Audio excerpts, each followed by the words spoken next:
The letter arrived on a Tuesday, but Edward Calloway did not open it until Thursday. It sat on the corner of his writing desk, slightly crooked, partially hidden beneath a stack of estate reports he had no intention of reading that week. His butler, a quiet man named Mr. Holt, had placed it there with the precision and care of someone who understood that certain things in Ashford Manor needed to be handled gently, like old china, like dry autumn leaves, like the feelings of a man who had spent a decade learning how to feel nothing at all. Outside, the northern English countryside was doing what it always did in early October. It was turning gold and amber, and a deep, burning red that made the hills look like something out of a painting that nobody had asked to see. The sky was heavy and low. The wind moved through the old oak trees along the eastern boundary of the estate, with a sound like a long, slow breath. And inside Ashford Manor, Edward Calloway, the Duke of Ashford, sat in a leather chair that had once belonged to his father, and stared at a fire that was not yet warm enough to fight off the cold that seemed to live permanently inside these walls. He was 41 years old. He did not look it, most people said, though he was not sure that was meant as a compliment. He had the kind of face that had once been described as serious in his youth, and was now simply described as closed. Dark eyes that noticed everything, a jaw that had learned to stay set, hands that had once gestured freely when he spoke, and now mostly stayed still, folded together or pressed flat on a surface, as if he had decided somewhere along the way that the less he moved, the less he risked. The estate around him was enormous and immaculate, and completely, utterly lifeless. Not in a physical sense. The grounds were kept perfectly. The lawns were trimmed by a small army of gardeners, who arrived at 7 in the morning and left before he was likely to see them. The rooms were dusted and polished and aired. The horses in the stables were healthy and well fed. The kitchen produced meals at exactly the right times, and the meals were always good, and Edward ate them alone at the long dining table that seated 20, and had not seated more than one person in 10 years. The life that was missing from Ashford Manor was not the kind that could be repaired with good landscaping or regular meals. It was the kind of life that comes from noise, from laughter, from someone calling your name from the other end of the house, with that particular mix of urgency and warmth that means nothing is actually wrong. They just wanted to tell you something. It was the kind of life that Charlotte had brought with her when she arrived as his wife 15 years ago, and had taken with her, completely and without mercy, when she left. He did not think of her every moment anymore. That was the strange, uncomfortable truth of grief that nobody told you. In the beginning, it was every moment. Every breath was colored by her absence. Every room was wrong because she was not in it. Every sound was the wrong sound because it was not her voice.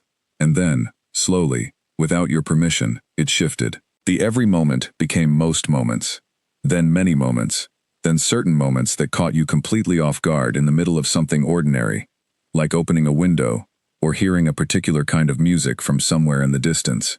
The grief did not shrink. It just learned to hide better. Edward had learned to hide better too.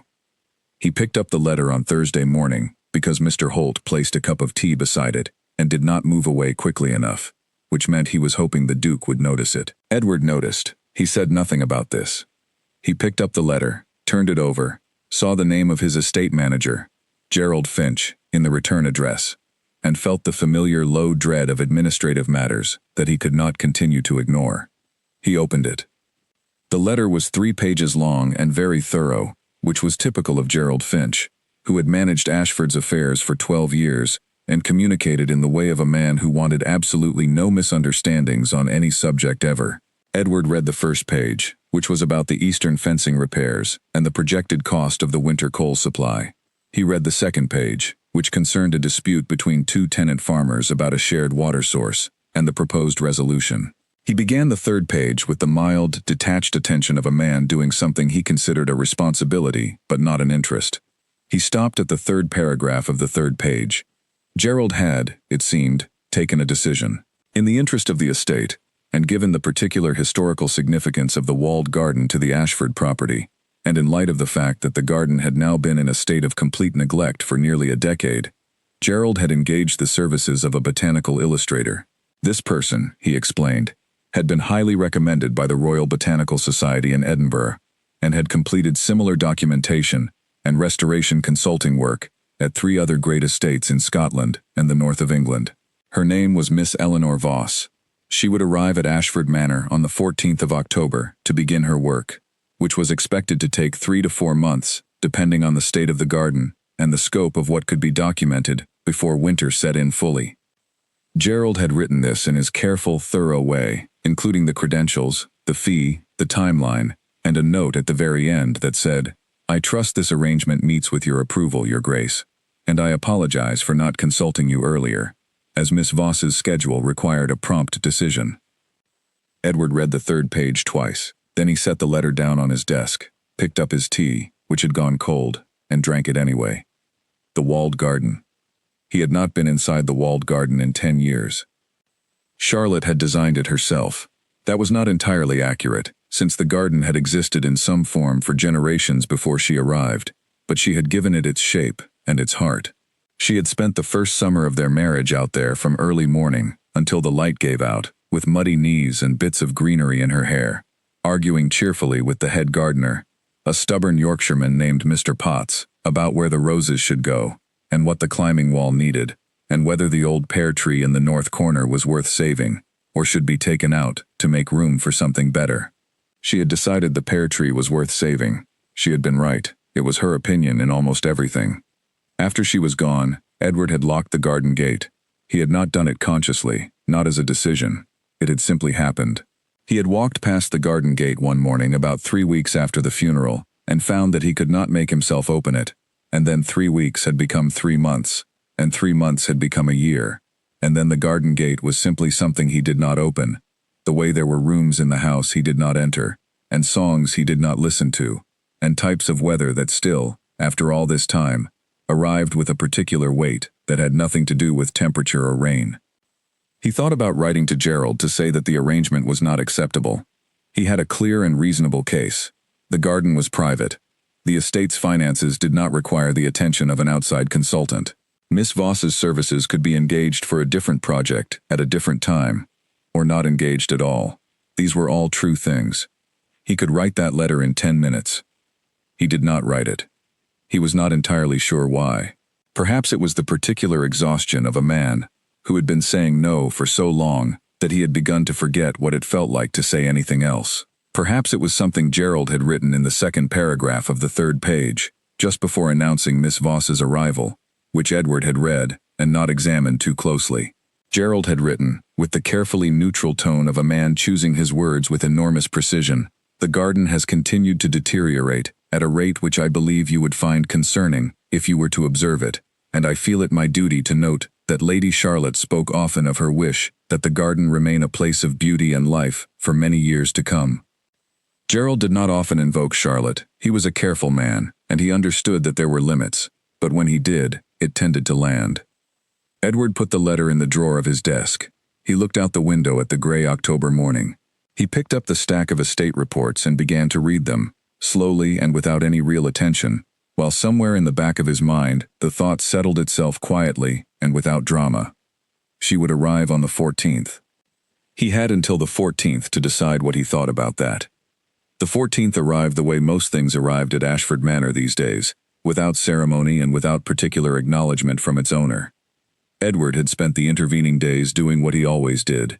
He read. He rode his horse along the boundary of the estate in the mornings, a habit he had kept since his 20s, not for pleasure exactly, but because it gave the day a shape that he could hold on to. He attended to correspondence. He read more. He ate alone. He sat by the fire in the evenings, and sometimes picked up a book, and sometimes did not. And either way the evening passed with the same quality of silence, the kind of silence that had weight and texture, and had long since stopped feeling uncomfortable, simply because it was so familiar. He did not go to the walled garden. Miss Eleanor Voss arrived at 10:30 in the morning, in a hired carriage that was considerably less grand than the one the estate usually sent to the village station for visitors.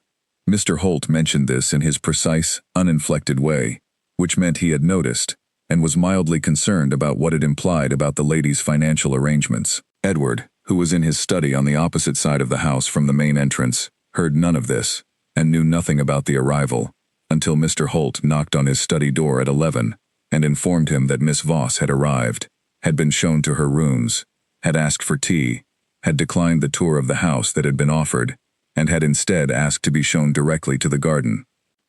Edward looked up from the letter he was writing. She declined the tour.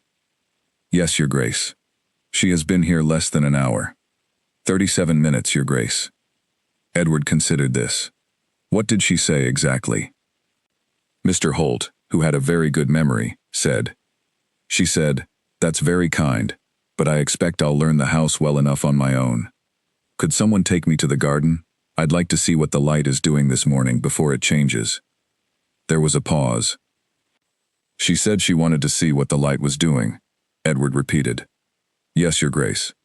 Edward looked back at his letter. He thought, briefly, about what kind of person declines a tour of a grand estate in order to observe light conditions in an overgrown garden. He thought about Charlotte, who had once refused a perfectly good dinner party because there was something she needed to plant before the frost came, and she was not going to let good social manners stand between her and a correctly timed planting. He pushed the thought away. Thank you, Holt, he said. That will be all.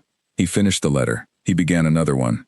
He did not think about Miss Eleanor Voss and what she was doing in Charlotte's garden, and he was almost entirely successful at this for nearly 2 hours. At 1 o'clock he went for a walk. This was not unusual. He sometimes walked the grounds after midday when the morning correspondence was done and before the afternoon reports required attention. He took the eastern path along the old stone wall, past the kitchen garden, past the apple orchard, past the place where the land dipped slightly, and there was always a smell of damp grass and old wood that he had never been able to fully explain. He walked steadily, with the particular purpose of a man who is going somewhere specific and is not prepared to admit this to himself. He came around the corner of the high stone wall that enclosed the walled garden and stopped. The gate was open. He had not seen the gate open in 10 years. He had walked past it hundreds of times, and it had always been shut, slightly overgrown at the edges, where the ivy had crept across the hinges, a permanent closed thing that he had stopped truly seeing long ago, because the mind does that. It stops registering things it has decided to file under not for me. But now the gate was open, pushed back against the wall, and through it Edward could see the garden for the first time in a decade. He did not go through the gate. He stood at the opening and looked. The garden was, as Gerald had warned, in a severe state of neglect. The rose beds that Charlotte had arranged along the south-facing wall had grown wild and tangled, their canes reaching in every direction, the growth from 10 unmanaged summers piled on top of itself in dense, complicated masses that were still beautiful in the way that wild things are beautiful, but in no way resembled the careful, considered shapes she had originally planned. The path down the center, which had once been a straight line of pale gravel, had almost completely disappeared under years of fallen leaves and spreading grass. The old pear tree in the north corner had survived, had in fact thrived, in an unchecked, sprawling way that had sent its branches out much further than Charlotte would have permitted. And in the middle of all of this, crouched down beside what had once been the lavender border, was a woman, in a brown wool coat, with a leather satchel on the ground beside her, looking at something on the ground with the focused, serious attention of a person who has entirely forgotten that the rest of the world exists. She had not heard him approach. The wind was coming from the east and carrying the sound of his footsteps away. He watched her for a moment. She was perhaps 30, perhaps slightly older, with dark hair that was pinned up but not particularly successfully, several pieces of it having escaped and now moving gently in the same wind that was carrying his footsteps away. She had a small notebook open on her knee, and she was writing in it, quickly, with the kind of practiced speed that suggested she wrote like this often, and did not think much about the mechanics of it anymore. Then she looked up, not at him, at the wall above the lavender border, where something was growing that apparently required her full attention. She studied it for a long moment, then looked back at her notebook, wrote something else, and then, with the complete and unhurried composure of someone who had been aware of him standing at the gate for quite some time, and had simply chosen not to address it until she was ready, she said, without turning her head, "Good afternoon. I am sorry about the gate. I expect it has been closed for a while. The hinges needed some persuasion." Edward said nothing for a moment. "They did," he said finally. Now she turned and looked at him. She had a direct, clear gaze, and a face that was more interesting than conventionally pretty. The kind of face that you would not notice in a crowd, but would keep thinking about afterward. She looked at him with no particular surprise, and no particular deference, which was unusual.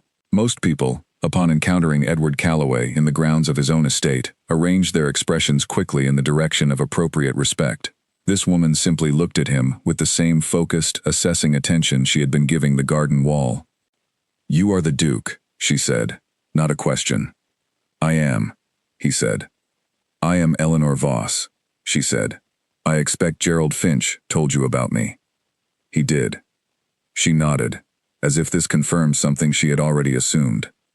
She stood up, brushed the damp from the knees of her coat with a brisk practicality, and said, "The lavender is mostly gone, but not entirely. There are 3 or 4 plants along this border that have survived, and are actually quite healthy. Whoever planted this garden knew what she was doing. The bones of it are still here. It will take work, but it can come back." Edward looked at the tangled, overgrown space around her. 10 years of untouched growth. 10 years of seasons, passing without anyone to manage or shape or care for any of it. "Can it?" he said. Not a question either. Eleanor Voss looked at him steadily. Then she looked back at the garden. "Yes," she said, with the simple certainty of someone who has looked at difficult things before and found a way through them. "It can." He stood there for another moment. The wind moved through the garden, stirring the overgrown rose canes, lifting one of the loose pages of Eleanor's notebook, and then setting it back down. The old pear tree in the north corner shifted slightly. Somewhere inside the garden, a bird called once, and then went quiet.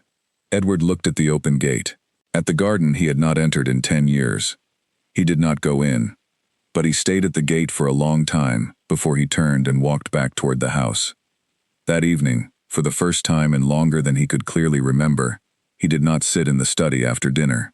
He stood instead in the long corridor on the second floor, at the window that looked out over the grounds toward the south garden wall, and he stood there until the light was completely gone and there was nothing to see but darkness and the faint outline of the stone wall against the night sky. He told himself he was not thinking about anything in particular. He was not entirely convincing, even to himself. The first complaint arrived the very next morning. Edward delivered it through Mr. Holt, because delivering it himself would have required him to go to the walled garden or seek out Miss Voss in some other part of the house, and he was not prepared to do either.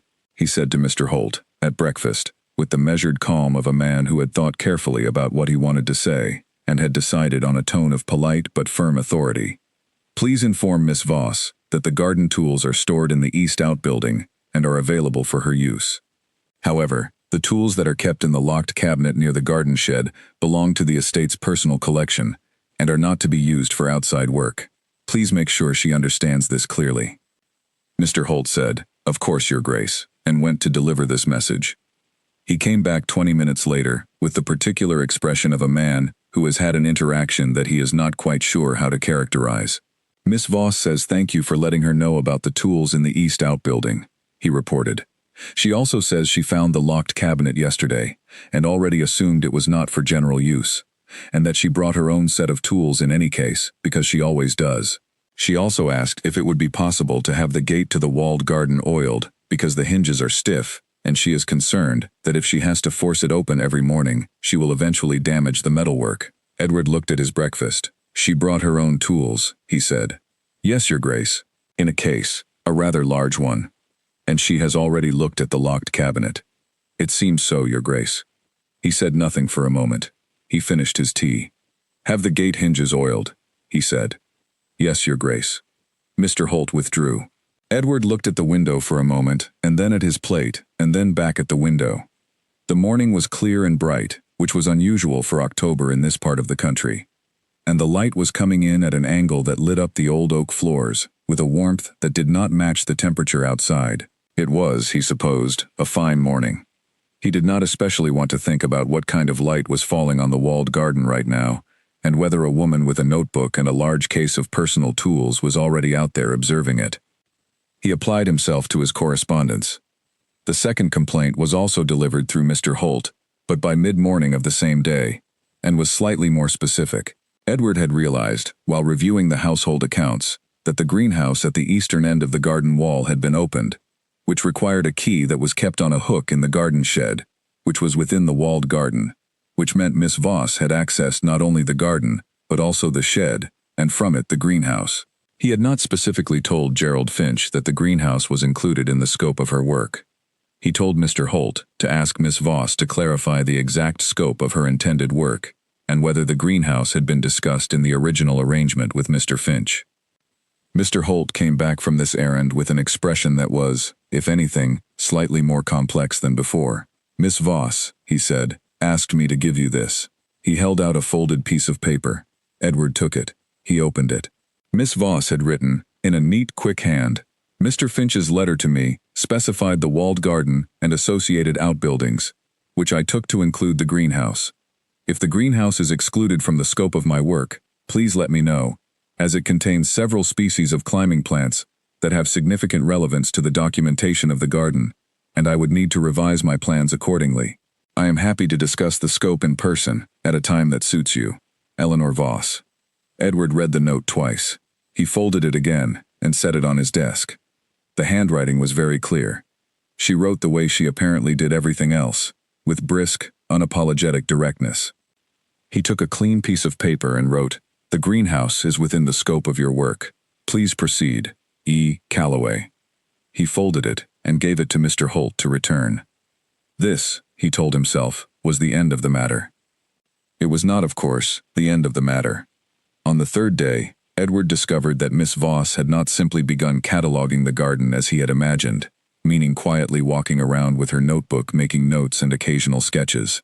She had, by the time he walked past the garden gate at midday, enlisted 2 of the estate's younger gardeners, and was in the middle of directing them to clear the path down the center of the garden. She had a clear plan for this, apparently, because she was explaining it to them in the kind of specific, practical detail that meant she had already thought it through very carefully. One of the gardeners, a young man named Billy, who had been at the estate since he was 14, was listening to her, with the expression of someone who is both following instructions and genuinely interested in what they are learning. Edward stood at the gate. Eleanor was standing in the center of the path, her coat off despite the cold, pointing at the ground with the kind of authority that made people naturally pay attention. "Underneath all of this growth," she was saying, "there is a gravel path. The stones are probably still there. The goal is not to dig them up, but to clear what's on top of them, so we can see what we are working with. Once we know what the original path looked like, we can decide how much needs to be restored." She paused and looked at a section of the path to her left. "Carefully, please. Along that edge, there may be bulbs planted there. We do not want to disturb anything that could still come up in the spring." Billy said, "Yes, miss," and began to work with a care that Edward had not previously seen him apply to anything. Edward had not authorized the use of a state gardening staff for this project. He had not been asked. He thought about this for a moment. He thought about saying something. Then he looked at the garden, at the path beginning to emerge from under the accumulated growth of a decade, like something slowly and carefully uncovered, and he said nothing at all. He walked back to the house. He ate lunch alone, as always. The dining room was quiet and long, and the sound of the clock on the mantelpiece was the only thing moving in the room. He looked at Charlotte's chair, which was the chair directly to his right, where she had always sat, and he thought, as he sometimes did, about whether he should have it moved. He never did, not because he sat at this table every day deliberately keeping the ritual of her absence, but simply because it was a decision that required a certain kind of energy that he never seemed to have when he thought about it. After lunch he went to his study and tried to read.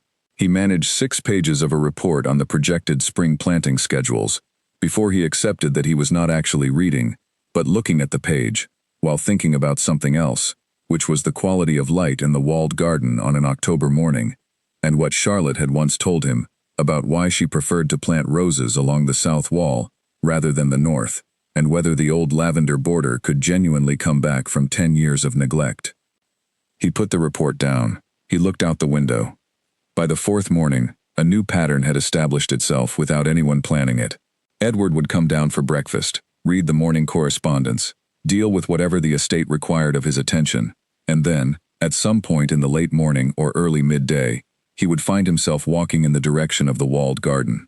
Not going in, just walking past, or standing at the gate for a few minutes, watching whatever was happening inside with the careful detachment of a man observing something that has nothing to do with him. What was happening inside was, increasingly, remarkable to observe. Eleanor Voss worked with a focus and an energy that was unusual. She arrived at the garden before 8 every morning and was rarely finished before the light failed. She had brought, in addition to her own tools, an impressive number of books, which she kept in a waterproof bag inside the garden shed, and consulted with the regularity of someone who treats reference texts as essential equipment, rather than optional resources. She sketched constantly.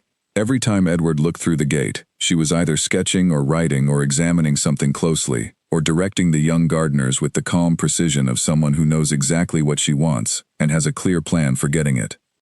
On the 5th day, he came to the gate and found her crouched down at the north end of the garden, near the old pear tree, examining something at the base of its trunk. She was completely still, in the way of someone who has found something that requires absolute attention. He watched her for a moment. Then she said, without looking up, "The pear tree has a canker on its lower bark. It has probably been developing for several years. I do not think it is too serious yet, but it needs attention before winter." He had walked very quietly. He was genuinely not sure how she had known he was there. "I will have someone look at it," he said. "I can tell you what it needs, if you like," she said. "I have dealt with canker in old trees before." "You deal in botanical illustration," he said, with the slight edge of someone who has decided to make a point. Eleanor straightened up and looked at him with her direct, clear gaze. "I deal in plants," she said. "Illustration is how I record them. Knowing what they need is how I understand them well enough to record them properly." She looked back at the pear tree. "This tree is old, and it has been through difficulty, but it is healthy underneath. It just needs some care."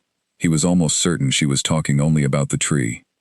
He looked at the tree. Its bark was rough and gray, its branches extended in every direction without the management that it would have had in Charlotte's day, wide and a little wild.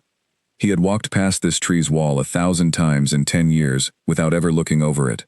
Now he was looking at it, and it was, even in its neglected state, a serious and enduring thing. "I will have Mr. Potts look at it," he said. Mr. Potts was still the head gardener, though he was older now and had 3 young men working under him. "Mr. Potts is already aware," Eleanor said. "I spoke with him yesterday. He agrees about the canker.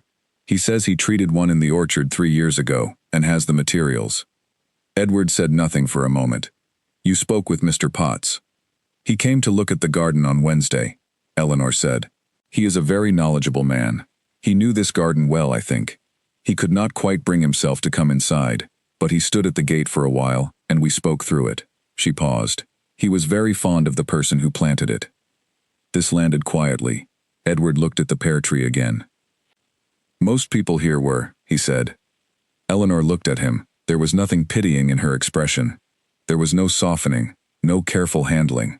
She simply looked at him steadily, the way she looked at everything, with full and honest attention.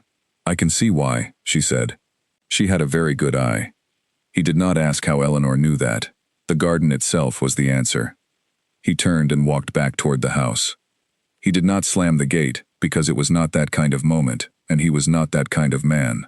But he walked briskly, with his hands clasped behind his back, and he did not stop until he was inside the front door of the manor, and standing in the entrance hall, which was cool and quiet, and smelled of the beeswax the housemaids used on the floors. Mr. Holt appeared from somewhere, because Mr. Holt always appeared when he was needed. "Is everything all right, Your Grace?" "Perfectly fine," Edward said. He said it very calmly, which was how he said most things. He went to the library. He sat down in the chair by the window. He picked up the book he had been attempting to read for the past 2 weeks, and opened it to a random page, and looked at the words without reading them. She had been here 5 days. In 5 days she had opened the garden gate, enlisted the gardeners, opened the greenhouse, consulted Mr. Potts, identified a canker in the pear tree, and spoken about Charlotte, as if Charlotte were simply a real person who had lived here, and done remarkable things, which was true, but which nobody had done in Edward's presence in a very long time. He was not sure how he felt about any of it. He was also not sure, which was less familiar, that he was entirely certain he wanted her gone. The second thing was the one that sat with him the longest.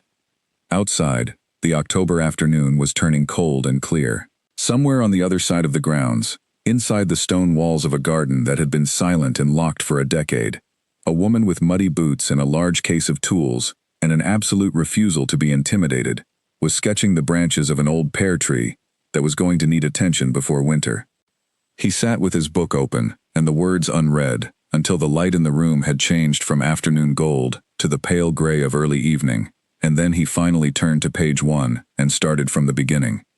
There are certain moments when two people, who have been conducting an elaborate dance of avoidance around each other, suddenly find themselves face to face with no distance left between them, and no choice but to deal honestly with what is directly in front of them. Edward would later think that this was one of those moments.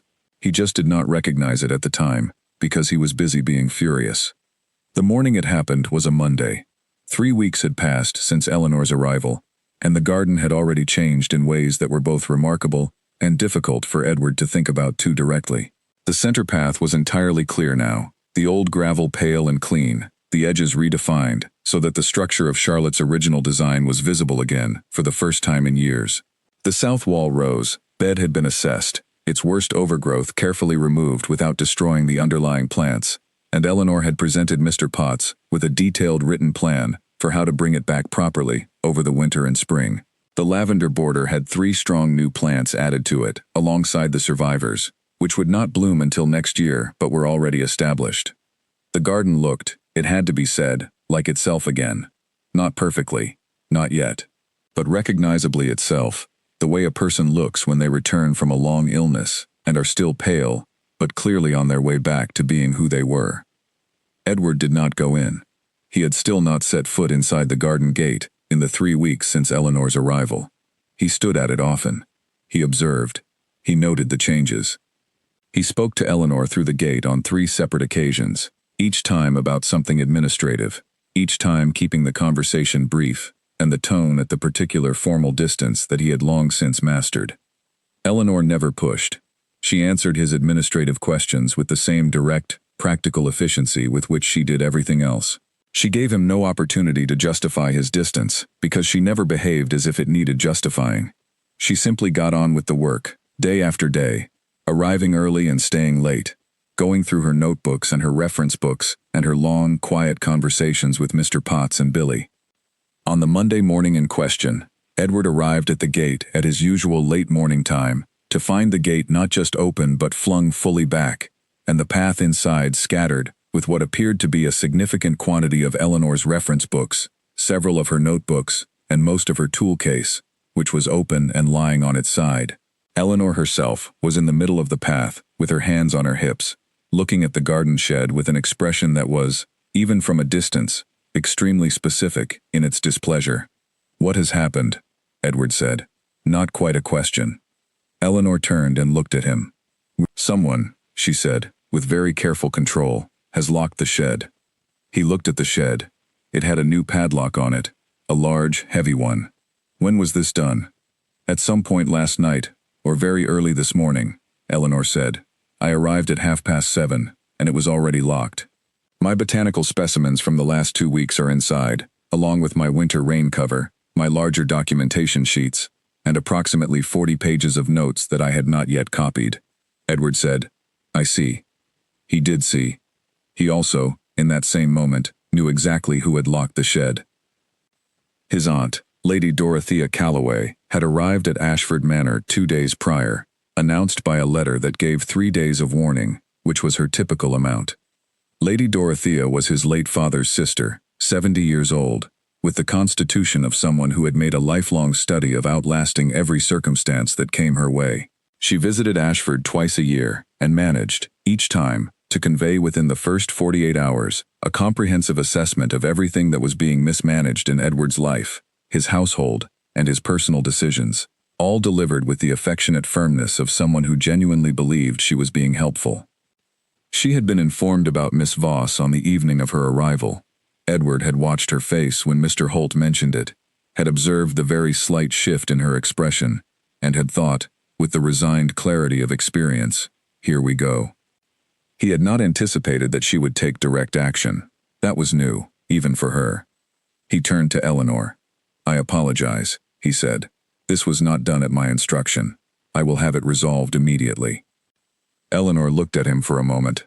"Thank you," she said. Her voice was steady, but her jaw was set. "And the specimens inside, are they all right?" "I will check as soon as I have the key." He went back to the house.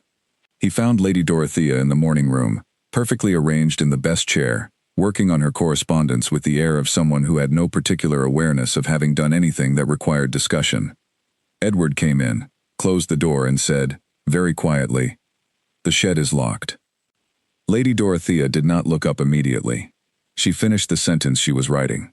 Then she set her pen down and looked at her nephew with the composed expression of a woman who has had many years of practice in not being intimidated by Edward's quiet tone. "I spoke to Holt," she said. "I thought it was appropriate to secure the outbuildings while a stranger has access to the grounds." "Miss Voss is not a stranger," Edward said. "She is here on a professional contract arranged by Gerald Finch. She is a woman you know nothing about, who has been given access to this entire property, with no supervision. She is an accredited botanical illustrator, engaged to document the walled garden. She is a single woman, of no particular background, who has been living here for 3 weeks, and has apparently taken complete control of your garden, your gardening staff, and your schedule." Edward said, "She has not taken control of my schedule." "You walk to the garden gate every morning," Lady Dorothea said, without a change of tone. "Holt has noticed. The cook has noticed. Everyone in this house has noticed, Edward." There was a silence. "The key to the shed," Edward said. Lady Dorothea held it out. She had it already in her hand, which meant she had brought it with her to this conversation on purpose, which meant she had anticipated that he would come and ask for it, which meant the locking of the shed had been as much a test as an action. Edward looked at the key in her hand. He took it. "I know what you think," he said. "I think," Lady Dorothea said, "that you are the Duke of Ashford, and that you have spent 10 years in a way that cannot continue, and that I have watched you carefully, and said very little. I am saying something now. You locked a woman out of the place she is contracted to work. I am saying something about you, Edward, not about her." He looked at his aunt. She was looking at him with the complicated, layered expression of a person who loves someone and has learned, over a long time, that love alone does not give you the right to make their decisions for them, but also cannot quite let go of the wish that it did. She had already given him the key. He had it in his hand. He realized that what he had said made no sense, but she said nothing about this, only looked at him with that complicated expression, and he left the room with the key and went back down the path to the walled garden. Eleanor was sitting on the low stone bench near the gate when he came back, her notebook open, writing. She was writing with the focused intensity she brought to everything. She did not look up immediately. He checked the specimens inside, the careful rows of pressed and documented material, the notes, the storage boxes. Everything was intact. He came back out and gave Eleanor the key. "Nothing has been damaged," he said. "I am sorry for the delay to your morning." "It is fine," Eleanor said. "I caught up on my notes." She paused. She was looking at the open shed door. "Your aunt," she said. "Yes." Eleanor nodded once. "She loves you very much," she said. Edward said nothing. He looked at the garden for a moment.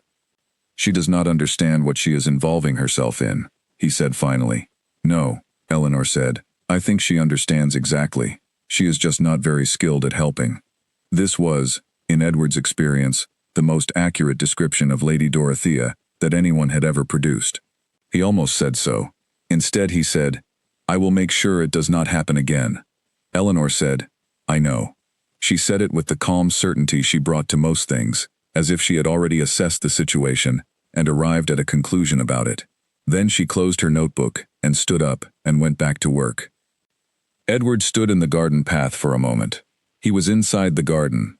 He had not noticed, precisely, when he had crossed from the gate into the garden itself, but he was several feet inside it, and the gate was behind him, and he was standing in the walled garden of Ashford Manor for the first time in 10 years. He looked around. He did not do it dramatically. He simply looked, quietly, the way he looked at most things. He looked at the south wall, where the roses were being brought back. He looked at the center path, clean and pale and straight again. He looked at the greenhouse, its glass green with old algae on the north side, its door slightly open. He looked at the north corner, where the pear tree stood wide and weathered against the sky.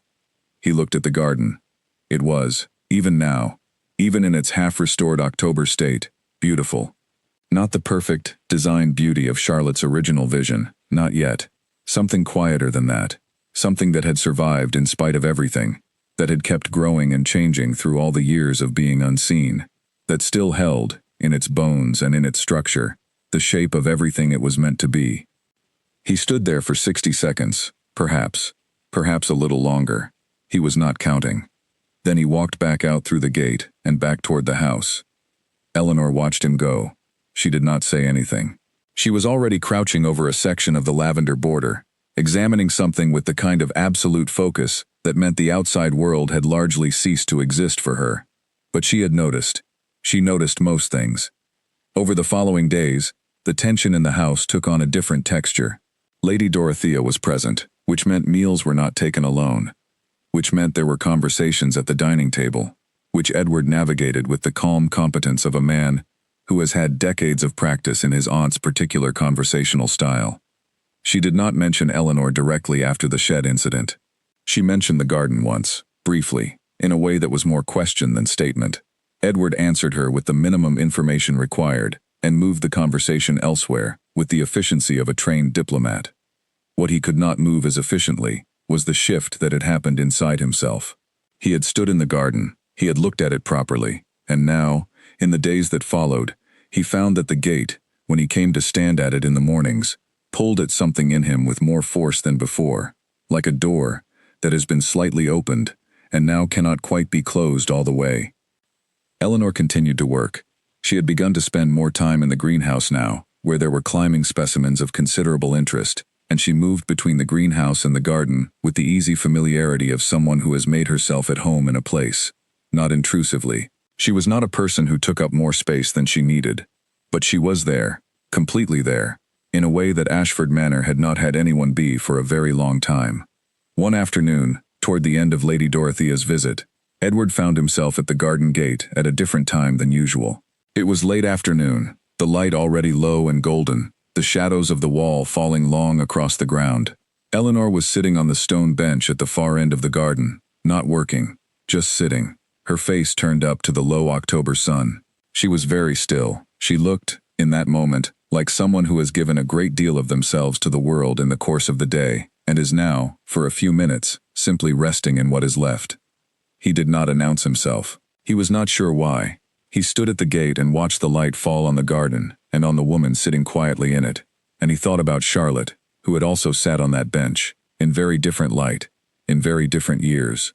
He thought about what Eleanor had said about the garden having good bones, about the shape being still there underneath everything that had grown over it. He thought about his aunt, who loved him badly and meant it well. He thought about 10 years of standing outside of things and calling that safety. He stepped through the gate. He walked to the far end of the garden and sat down on the other end of the stone bench from Eleanor. She opened her eyes and looked at him without surprise. He looked straight ahead at the rose bed on the south wall. "I used to bring her tea out here in the evenings," he said. He did not say Charlotte's name, but neither of them needed him to. She was always working too late. She never noticed when the light had gone. Eleanor said nothing. She looked at the rose bed with him. "She was never cold," he said. "I never understood it. She could sit out here in November and not feel it." "Some people are like that," Eleanor said. "I always felt the cold." He paused. "I still do." He did not mean just the weather, and they both knew it. Eleanor turned her head and looked at him, not with pity, not with the careful therapeutic compassion of someone who has been told that this is what is needed, just with honesty, the same honesty she brought to everything, the particular respect of full attention. "I know," she said. They sat in the last of the afternoon light until it was gone. They did not talk much, but they sat together in the garden that had been locked for 10 years, and something in the quality of the silence between them was different from every silence that had come before. That evening, Lady Dorothea looked at her nephew across the dinner table, and said nothing at all for a full 2 minutes, which was itself a kind of communication that Edward understood. He said, "Don't, Dorothea." "I wasn't going to say anything," she said. "You were about to." She considered this. "I was going to say that you look slightly less like a man who is managing to endure his own life," she said. "I was going to say it as a compliment." He looked at her across the table. Outside, the night was cold and clear, and the garden was in darkness, and tomorrow morning, Eleanor would be back at the gate before 8, and the work would go on. "Go home, Dorothea," he said, with more warmth than the words contained by themselves. She left the following morning. He found it by accident. That was how he always described it afterward, to himself, in the quiet accounting of memory that the mind carries out in the hours before sleep when it reviews the day and decides what matters. He found it by accident. He was not looking for it. He was not in the habit of interfering with Eleanor's work materials, had made a point of it in fact, partly from courtesy and partly from the private agreement he had made with himself not to think too directly about what she was doing in the garden, because thinking about it directly led, inevitably, to thinking about Charlotte, and he had a long-established and functional policy of not doing that more than was unavoidable. It was a Thursday in late October. Eleanor had spent the day working in the greenhouse, which on this particular Thursday had a quality of brilliant cold light that came from the sun being low and the sky being perfectly clear. The kind of November warning day that feels like a gift because you know it will not last. At 4 in the afternoon she had come out of the greenhouse with her satchel and her jacket, and a flat wooden case that she used for transporting her larger documentation sheets, said good afternoon to Billy, who was raking leaves near the north corner, and walked through the gate and back to the house. She had left one of her sketchbooks on the stone bench. Edward saw it from the gate at 4:30, when he came on his usual afternoon visit. He did not always call it a visit. Sometimes he called it a walk, but he had stopped being dishonest with himself about what it was, which was a daily accounting of what was happening in the garden, and, if he was honest, an anticipation of whether he might see Eleanor, and whether they might exchange a few words, which they usually did, and which he had quietly come to find himself looking forward to, in a way he declined to examine too closely. She was not there. The bench was empty, except for the brown leather sketchbook, which sat on the stone, with its spine upward, looking abandoned. He stood at the gate for a moment. The sketchbook was going to get cold. It was also, he noticed, partially open, the cover bent back on itself by the way it had landed when she left it, and the pages visible were not going to benefit from the October air. He walked across to the bench. He picked up the sketchbook, and closed it, and held it in his hands. He meant to put it down again. That was genuinely the intention. But it fell open, because the spine was used to a particular page, the way a frequently consulted book will always fall to its most turned section, and the page it fell to was not a page of botanical illustrations, in the sense he had always imagined when he thought about botanical illustration. It was not a technical drawing of a plant specimen with measurements and anatomical labels, though he knew from watching Eleanor work that she produced those too, and produced them with extraordinary precision. This was a different kind of drawing. It was a page of the garden, his garden. Not a catalogue of its plant species, but a drawing of the garden as a place, the way the evening light fell across the old stone of the south wall, the precise quality of shadow that the greenhouse cast in late afternoon, the particular angle at which the old pear tree's branches crossed each other against the sky. Each element was rendered in Eleanor's quick, exact line, with small notations beside it, not measurements, but observations. Beside the shadow study of the greenhouse, she had written, "Northern exposure catches green light, even in winter. Extraordinary quality of softness." Beside a sketch of the gate itself, slightly ajar, she had written, "This gate knows things." Beside a careful study of the stone bench on which the book was now resting, she had written, "Something about the wear of this stone. Someone sat here very often. You can see it in the way the surface has changed." He turned the page. The next page was the center path, drawn from the garden gate looking in, the way the perspective worked between the gate and the far north corner, the visual line that the straight path created through the space.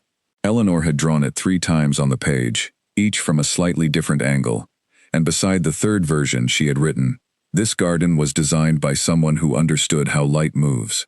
Every angle is chosen. This is not an accident. This is love." He stopped. He looked at the page for a long time. He turned another page. This one was the south wall rosebed, drawn not in its current state of restoration, but in a kind of composite. She had made notes beside the current growth, and layered into the sketch the underlying structure that was becoming visible as the work progressed, so that what you saw was both what was there now and the shape of what had been.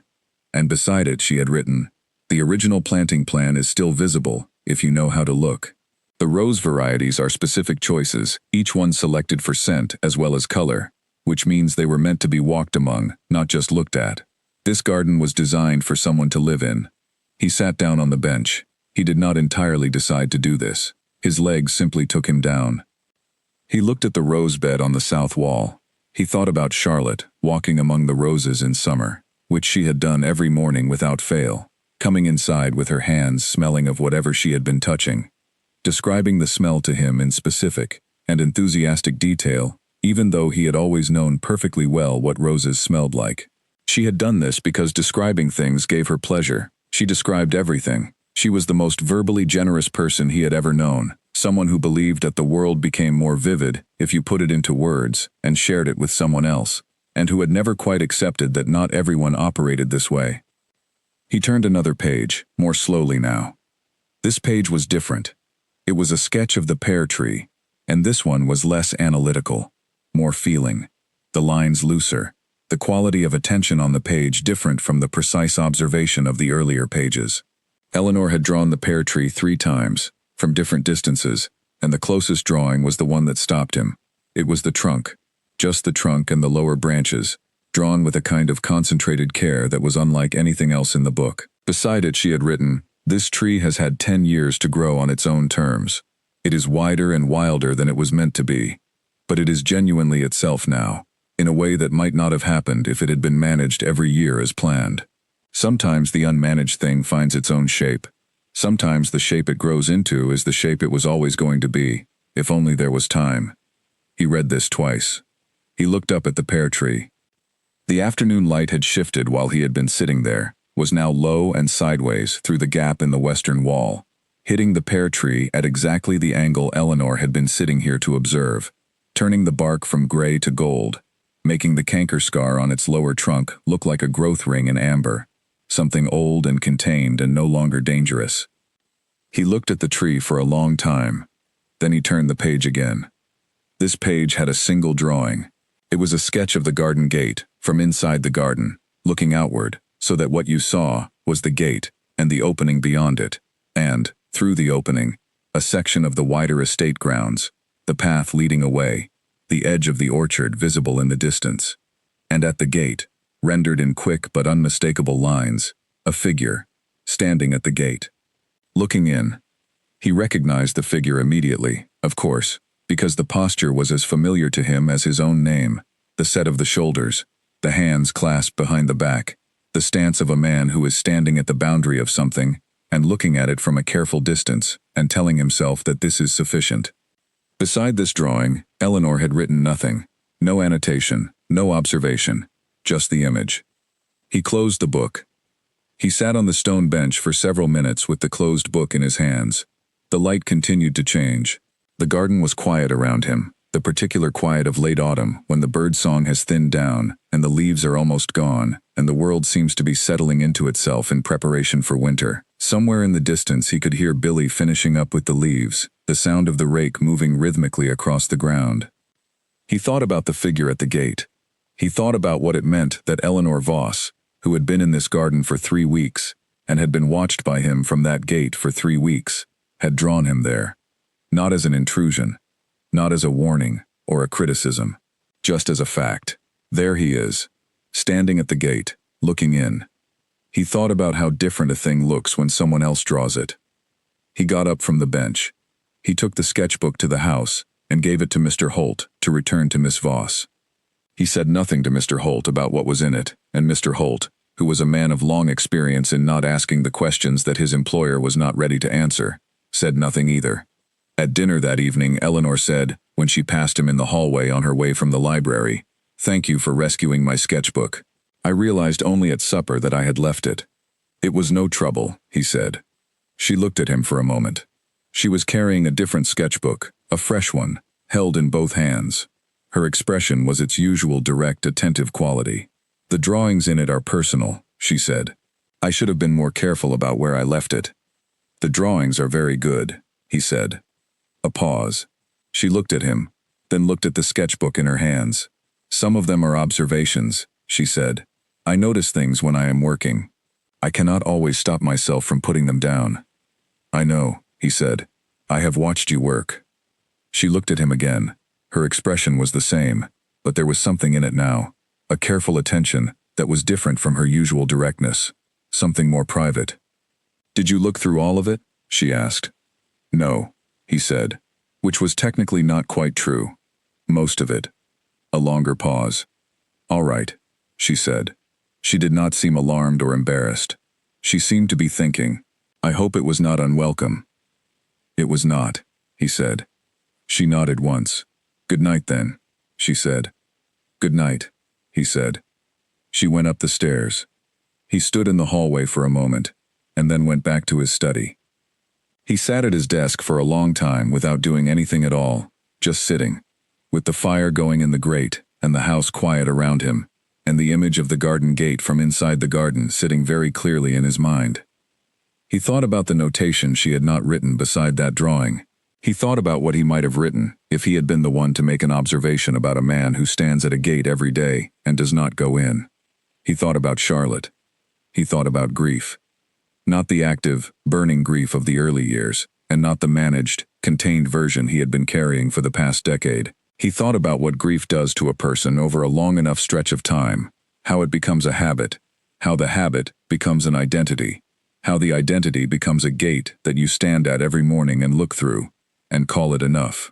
He picked up his pen. He held it for a moment. He did not write anything, but holding it felt important, somehow. The small physical preparation of a man who is approaching a decision he has not yet made. Outside, the night was very dark, and very cold, and perfectly clear. Inside the walled garden, the south wall rose bed stood in the darkness, the structure of it restored now, the bones showing, the shape that Charlotte had originally planned visible again, for anyone with the knowledge to see it. The pear tree stood in the north corner, wide and self-shaped, and quietly enduring. The center path was clear and straight. The garden was not finished, but it was becoming itself again, and in the study of Ashford Manor, a man sat with a pen in his hand and a sketchbook in his memory and thought, for the first time in a very long time, about what it might mean to step through a gate instead of standing on the outside of it looking in. He went to bed at midnight, which was later than usual. He lay in the dark for a long time before he slept. When he did sleep, he did not dream about Charlotte, which had been, for years, the first thing he checked when he woke. He dreamed instead about a garden in full morning light, and a woman in a brown coat crouched down near the lavender border, writing something in a notebook, and the feeling of walking through an open gate. He woke up and stayed with the memory of the dream for a moment, before the day claimed him. Then he got up and went downstairs and had his breakfast and read his correspondence, and at 10:30, walked to the walled garden, and went in through the open gate without stopping at it first. Eleanor was already there. She looked up from the greenhouse doorway when she heard his footstep on the path and said, "Good morning." "Good morning," he said. She went back to what she was doing. He walked to the south wall and looked at the rose bed in the morning light. He stayed in the garden for 20 minutes that morning. It was not remarkable. Nothing was said about it. But Eleanor noted it in the careful accounting she kept of everything, and later, in the margin of a page she was working on, she wrote a single small line in her quick, clear hand. She crossed it out before anyone could read it, but it had been written, and the fact of it remained. The storm arrived without much warning, which storms of that kind tend to do. It had been building all day in the way that November storms build in that part of northern England, the sky going from gray to a darker gray to the specific color of pewter that experienced locals recognized as a serious intention on the weather's part. The wind shifted. The temperature dropped 2 degrees in an hour. The birds went quiet. Billy went home at 3 in the afternoon, which was earlier than usual, because his mother had sent a message with the farmer's boy to say the weather was coming, and he should not be on the road later in the evening. Eleanor noticed all of this, and worked steadily through it. She had learned, in her years of working outdoors across Scotland and the north of England, to read the weather well enough to know when to retreat, and when she still had time.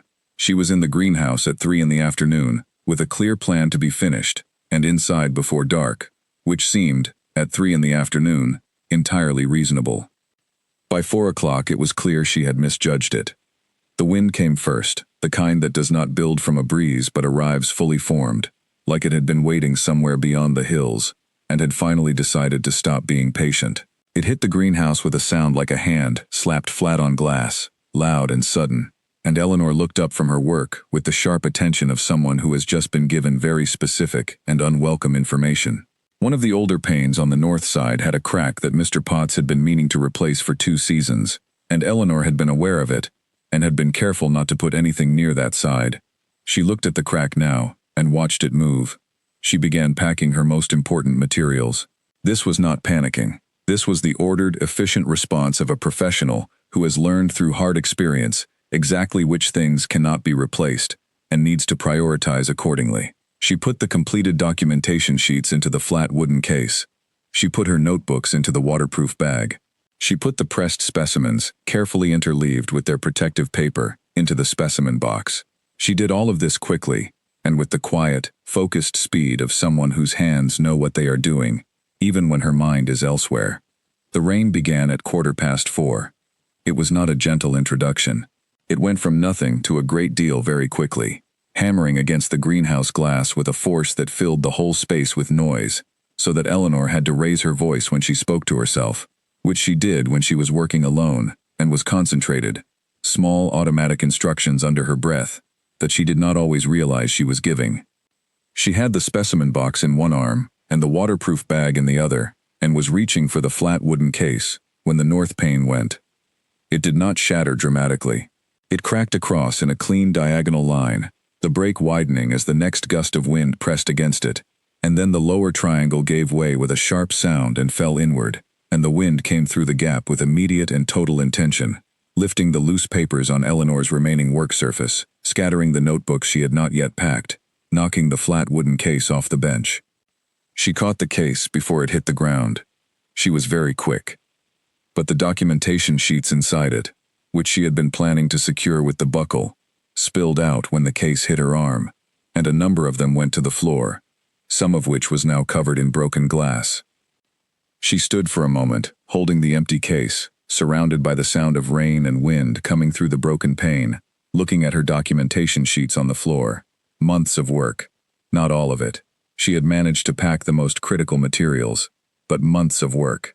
The light in the greenhouse was nearly gone now, the storm having killed the afternoon light along with everything else, and she could see the papers on the floor but could not safely retrieve them from around the glass in this light, without risking cutting herself. She sat down on the floor. Not because she was giving up. She was not the kind of person who gave up.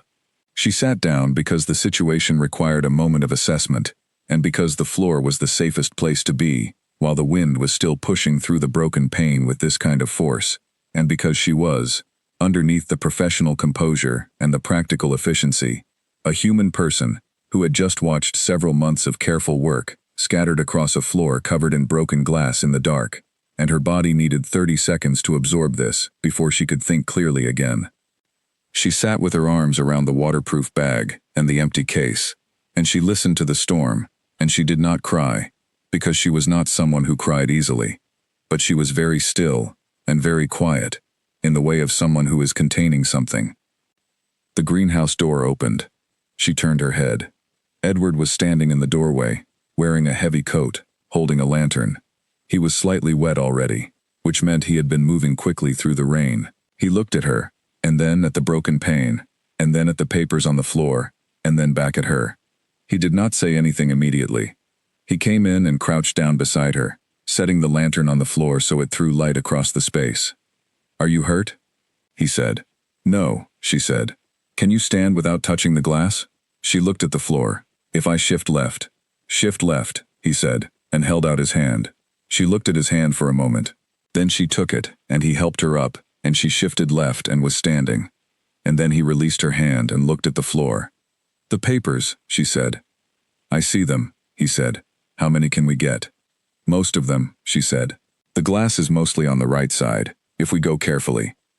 They went carefully. He held the lantern. She retrieved the papers, calling out when she needed the light shifted, and he shifted it.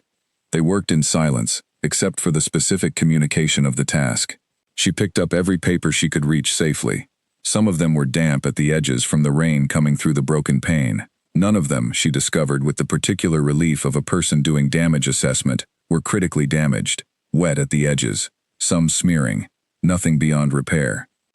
When she had everything she could get, she stood with the stack of papers held carefully in both hands, and looked at the broken pane, now covered with a board that Edward had apparently found, and propped against it while she was retrieving the last papers, blocking most of the wind. "Thank you," she said. "We should go inside," he said. "Yes," she said. They carried everything out of the greenhouse, through the garden in the rain, and into the house.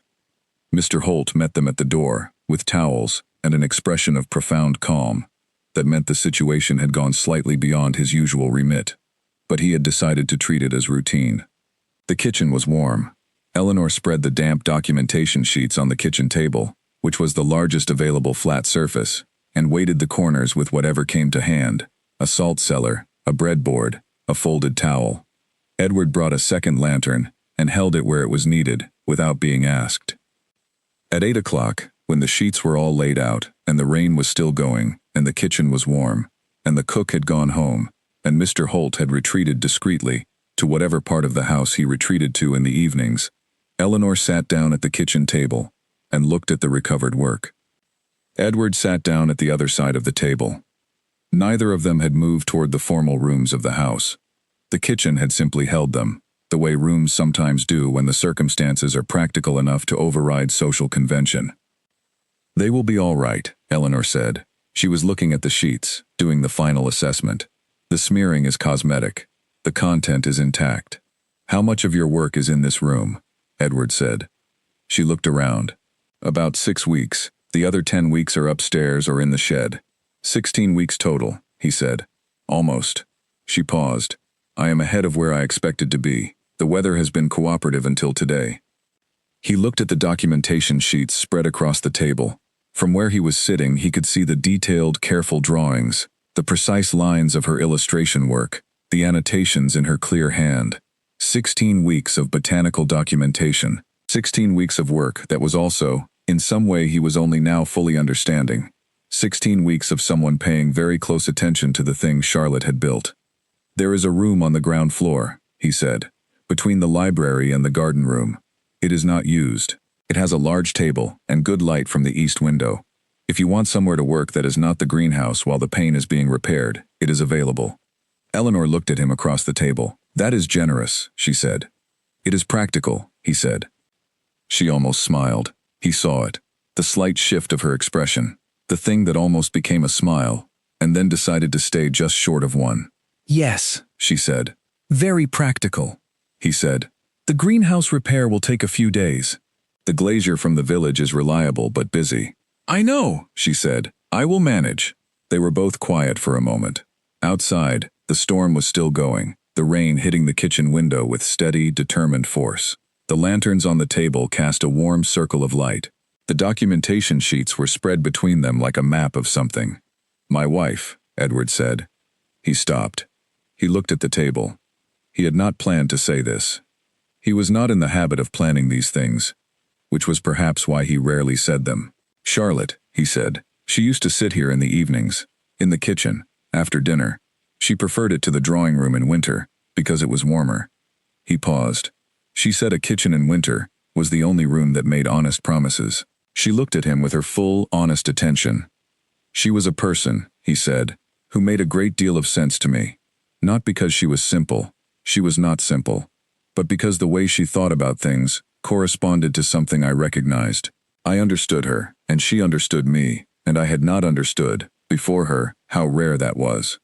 "I think," Eleanor said carefully, "that it is." "After she was gone," he said, "I found that I could not locate the part of myself that had been lit up by being understood. I still cannot, most of the time." He looked up from the table. He looked at Eleanor. "You draw things very accurately," he said. Eleanor was very still. "I try to," she said. "The drawing of the gate," he said. "The figure at the gate." She looked at him. "Yes," she said. "That was accurate too," he said. "Yes," she said again. He nodded once. He looked back at the documentation sheets. "I have been standing at a great many gates," he said, "for a very long time." The storm went on outside. The lanterns burned warm and steady. Eleanor folded her hands on the table and looked at the man across from her, who was not the closed, managed, careful man she had first encountered 5 weeks ago. not entirely, but who was also not yet someone who had made it through the gate he was describing. He was, she thought, a man in the particular moment that comes just before a person decides, really decides, what they are going to do about the life in front of them. She did not push him toward the decision. That was not what the moment needed. She simply said, quietly, "The garden will be very beautiful in the spring." He looked at her. "Come and see it," she said. "In the spring, when everything comes back." He was quiet for a long moment. Then he said, "I will." They stayed in the kitchen until 10 o'clock, talking about small things and large things in roughly equal measure, and the storm outside kept the rest of the world at bay, which was the most useful thing a storm can do. On a Tuesday morning, in the second week of November, Edward walked past the portrait at the top of the stairs. He had done this every day for 10 years. The portrait was there. He walked past it. This was the routine, established long ago, and it had the comfortable inevitability of any habit of long enough standing. He did not look at the portrait directly.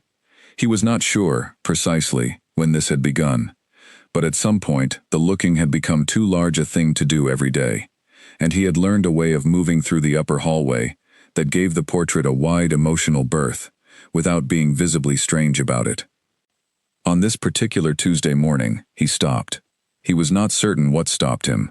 He had been thinking, as he often was in the mornings now, about something Eleanor had said over dinner the previous evening. They had developed, over the past 3 weeks, a habit of eating dinner together on most evenings, which had begun practically. The kitchen episode had dissolved the formal distance of a guest taking her meals separately, and had continued because it was, very simply, pleasant. They talked well together.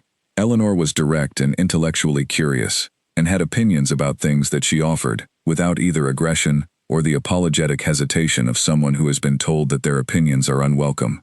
She argued when she disagreed. She conceded when she was wrong.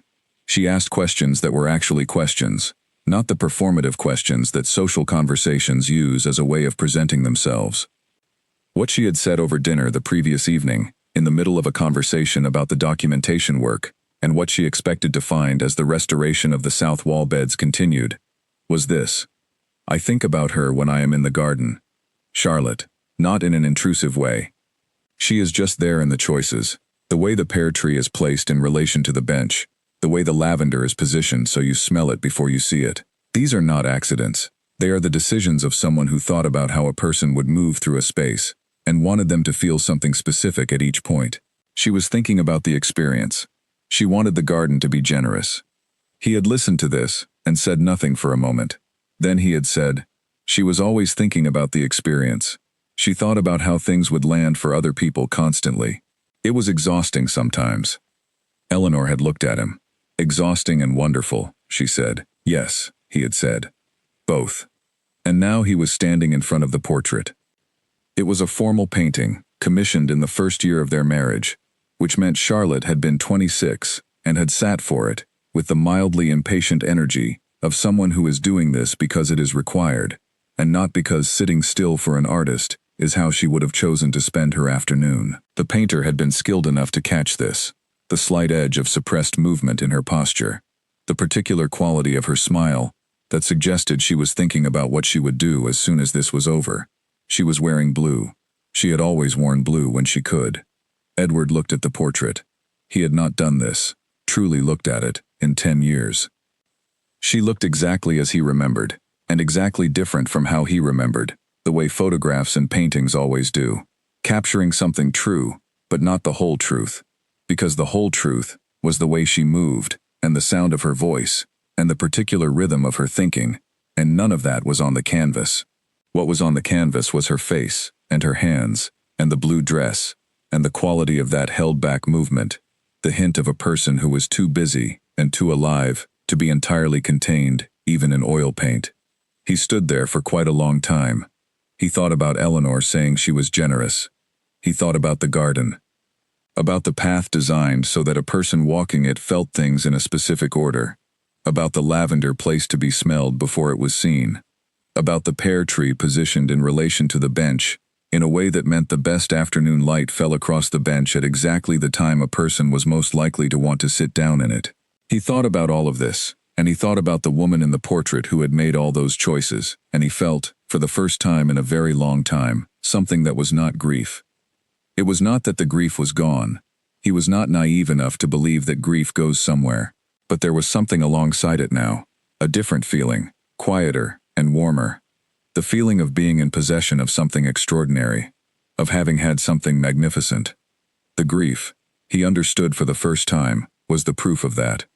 You could not grieve with that force, and for that long, for something ordinary. Charlotte had been extraordinary. He looked at her portrait, and for the first time in 10 years he said, aloud, quietly, in the empty hallway, she was extraordinary. He stood there for another moment. Then he walked down the stairs and out to the garden. Eleanor was already there, which she always was by this hour. She was at the south wall with her sketchbook, doing something to the documentation of the rose bed that involved switching between looking at the bed and looking at her book with the focused intensity she brought to any detailed work. She did not look up immediately when he came in through the gate. He walked to the bench at the far end of the garden and sat down. He sat there for a moment, looking at the garden. The November morning was cold and clear. The garden was bare in the way of late autumn, the bones of everything visible, the structure of Charlotte's original planting showing clearly now that the leaves were gone and the overgrowth had been cleared. He could see the garden as it was, and as it had been meant to be at the same time, both things together. I looked at her portrait this morning, he said. Eleanor looked up from her work. She waited. For the first time in 10 years, he said, properly looked at it. Eleanor was quiet for a moment. And, she said. She had a very particular expression, he said, that the painter caught. She always had it when she was doing something she was obligated to do, but did not particularly want to. She was very honest about that. She never pretended to be more patient than she was. Eleanor smiled. Not the half-smile he had been seeing from her, but a full one, warm and unguarded. That is a good quality, she said. It is, he said. I did not always appreciate it in the moment. I was more patient than she was, in some ways, and I think I sometimes wished she would manage to hide it a little better in company. He paused. I was wrong about that. Her impatience was part of her honesty. She was not a person who pretended to feel things she did not feel. No, Eleanor said. She was looking at him with her characteristic directness. From the garden I can see that.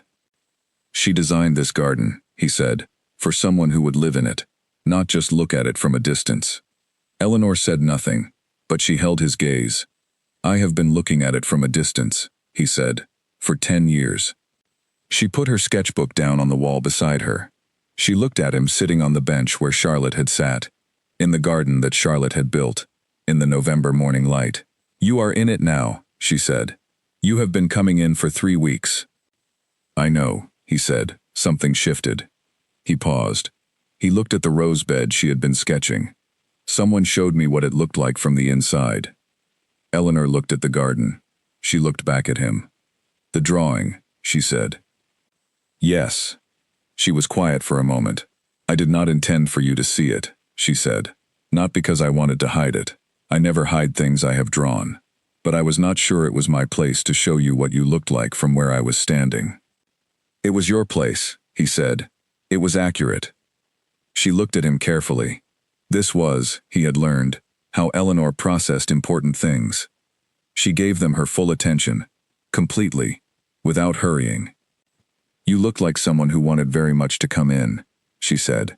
He thought about this. He thought about 10 years of standing at gates. He thought about the quality of Charlotte's portrait, the held-back movement, the honesty, the refusal to pretend. He thought about Eleanor, who had been in his garden for 8 weeks now, and had brought it back to life, and had shown him what he looked like from the inside, and had not made it a drama, had simply done it honestly, and let him decide what to do with the information. I was afraid, he said. It was the first time he had said it. He was not, in general, a person who announced his fears. He had found, over the course of his life, that the announcement of fear tended to require a response from the listener that rarely helped. The reassurance, the comfort, the careful management of the feeling. He was not sure he wanted to be managed. But this did not feel like the moment for management.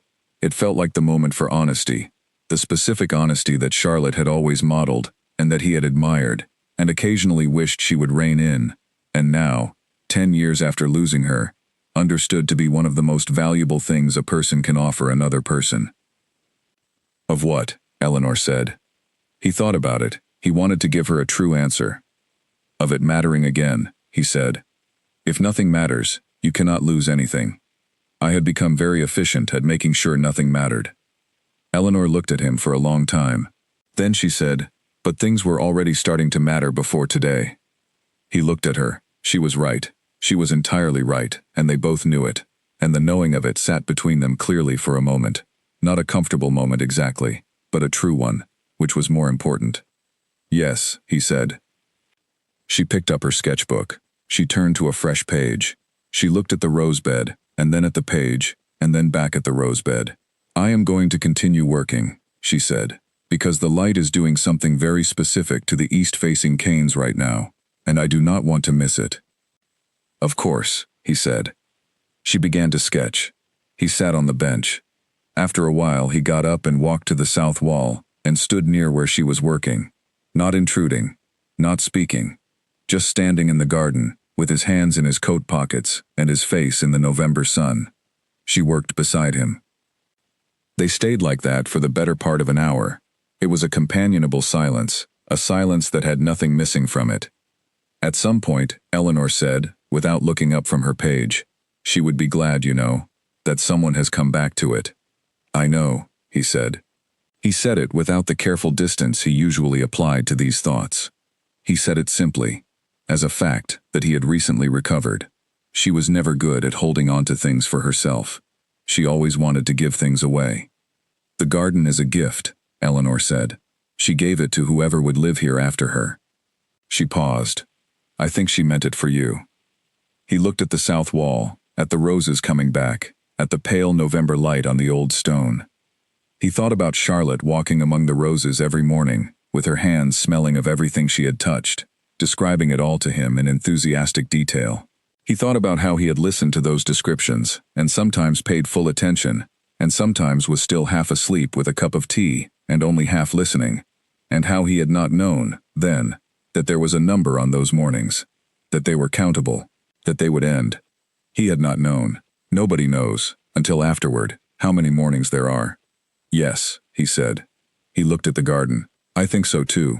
Eleanor made a small sound of agreement, and went on sketching. Edward stood in the November garden in the pale morning light, and looked at the place his wife had built for him, and felt, for the first time in 10 years, not the weight of what he had lost, but the extraordinary fact of what he had been given. And he thought that perhaps those were the same thing, and that the difference was only in how you held them. It happened on a Thursday in late November, at 12 minutes past 11 in the morning, and nobody in the manor had expected it, least of all Edward. Eleanor had been working in the garden all morning. The day was cold, but without wind, which was the best kind of winter working day, clear and still, and bright enough that her illustrations had the quality of detail they needed, the shadows precise, the colors still distinguishable, despite the season's general retreat toward brown and gray. She was working on the stepladder she used for reaching the higher parts of the climbing specimens on the south wall, the same stepladder that had been a source of mild ongoing concern to Billy, who was of the opinion that it was not as stable as it ought to be, and had said so on 2 occasions. Eleanor had noted his concern, appreciated it, and continued to use the stepladder. The morning had been ordinary and good. She had completed a detailed section of the south wall documentation that she had been working toward for 2 weeks, the upper third of the climbing rose structure, that was the most intricate part of the restored wall. She was pleased with it. The work had a clarity that came from having looked at something long enough to understand it, and the drawings on the page had the quality of genuine knowledge rather than observation, which was the difference she was always working toward. She had come down the stepladder to add a notation to the page she was working on, and then looked back at the upper section to confirm one detail, and then decided to go back up to confirm a second detail, and had placed the ladder slightly differently for the angle she needed, and this placement was, as Billy had always suspected, the problem. The ladder did not exactly collapse. It shifted, on the uneven ground of the garden path, pushed 2 inches to the left of where it had been standing stably. The left rear leg found a small but sufficient depression in the old gravel, and the combination of the slight lean this created, and the momentum of Eleanor reaching for the top rung, produced the kind of inevitable sequence of events that takes half a second to complete and a great deal longer to recover from. She came off the ladder backward. There was a wheelbarrow. Mr. Potts had left it at the end of the south wall path that morning, half full of the material from the autumn cleanup. It was, in practical terms, by far the most fortunate possible landing, because a wheelbarrow full of composting material is, while undignified, substantially more forgiving than the gravel path. Eleanor landed in it with a sound that was the specific and unrepeatable combination of the impact and the material and the metal edges of the barrow, and her own involuntary noise of surprise. She was, for a single moment, completely and absolutely at rest, sitting in the wheelbarrow in the middle of the garden, with her sketchbook still somehow in her right hand, looking at the sky, cataloging her physical state, with the brisk professional assessment of someone who has a significant amount of experience being outdoors and getting into difficult situations, and needs to know quickly whether anything is wrong. Nothing was wrong. She had landed well. The composting material had absorbed the impact. She was going to have some bruising by tomorrow, and her coat was going to need very thorough attention, but she was entirely unharmed. She had been vaguely aware, in the fraction of a second of the fall, that there was someone at the garden gate. She had been aware, in the same fraction of a second, that it was Edward, at his usual late morning time. She had not had opportunity to think about this while the fall was in progress. She looked at the gate. He was standing at the gate. He had seen the whole thing. He was looking at her in the wheelbarrow with an expression that was doing something she had not seen on his face before, in all the weeks she had been here, something that started as alarm and moved through relief, and then, as the full situation assembled itself in his assessment, as it became clear she was unharmed and sitting in a wheelbarrow full of composting material, with her sketchbook in her right hand, with the full and slightly stunned dignity of someone who has recently lost an argument with a stepladder, his expression changed. He was trying not to laugh. She could see it. The particular controlled effort of a person whose body has decided something is funny, before their social judgment has had a chance to intervene. His mouth had made a shape. His eyes had done something. He had his hand over his lower face now, which was the kind of gesture that is so specifically aimed at concealing a smile that it serves instead to announce one completely. Eleanor, who was sitting in the wheelbarrow and was perfectly aware of how she looked, fixed him with a look of absolute serenity and said, "I intended that." It was the look that did it. The particular combination of the look and what she said, and the wheelbarrow, and the sketchbook, and the composting material in her hair. It came out of him all at once, a real laugh, not the polite sound that serves as laughter in formal company, but a genuine one, helpless and unguarded, the kind that comes when something catches you, before you have had a chance to prepare for it. He laughed with his whole body, and it transformed his face entirely. The closed and careful face she had been learning to read for 2 months, suddenly open and bright and years younger. Eleanor sat in the wheelbarrow and looked at him, and she felt something in her chest shift with considerable force. From the kitchen window, the cook, who had been looking out to check the weather, saw the Duke of Ashford standing at the garden gate with both hands over his face, laughing. She was so surprised that she forgot to move away from the window for a full 30 seconds. Then she went and told Mr. Holt. Mr. Holt, who was constitutionally committed to composure in all circumstances, said, "I see," and then went to the window to check it himself. In the garden, Edward came in through the gate and across the path and offered Eleanor his hand, still laughing, the laugh settling into something warmer and more sustainable. She took his hand. He helped her out of the wheelbarrow. She was on her feet and upright, and he was still holding her hand, which was not necessary at this point, but which neither of them moved to change immediately. "Are you hurt?" he said. He was still smiling. It was, she noted, a very good smile, the kind of smile that makes a different face of a person than the one you have been looking at. "I am not hurt," she said. She looked down at her coat. "I am, however, in a state." He looked at her coat. His smile widened. "Yes," he said, "you are." She looked up at him, and he looked at her, and the laughter between them was still there, but it had become something slightly different now, something quieter and warmer, and he was still holding her hand, and she was still letting him. She said, "This is your fault, you know." "I beg your pardon," he said. "The wheelbarrow," she said. "If the wheelbarrow had not been there, I would have landed on the path, which would have been considerably worse, but would at least have been less ridiculous. The wheelbarrow, he said, saved you from the path. The wheelbarrow, she said, put composting material in my hair. He looked at her hair. He said nothing for a moment. His expression was extraordinary. 10 years of a face that had kept itself very carefully behind glass, and now there was no glass. Yes, he said, there is. He released her hand, not quickly, and not with the awkward speed of someone suddenly aware of having overstepped, just naturally, with the ease of something that had its own time. Eleanor bent and picked up her sketchbook from where it had landed beside the wheelbarrow, checked the pages, found them intact, and closed it. I need to go and address my coat, she said. Yes, he agreed. She walked toward the gate. She turned back. He was still standing near the wheelbarrow, and he was watching her, and there was something in his expression that she recognized as new, that had not been there yesterday or the day before. A specific kind of aliveness that she had suspected was underneath the long habit of distance and had been waiting, patiently, with the same faith she gave to perennials coming through their first winter, for the conditions to bring it out. You have a very good laugh, she said. He looked at her for a moment. I had forgotten, he said. He said it simply, without tragedy. I had genuinely forgotten. She looked at him. Now you remember, she said. She went inside.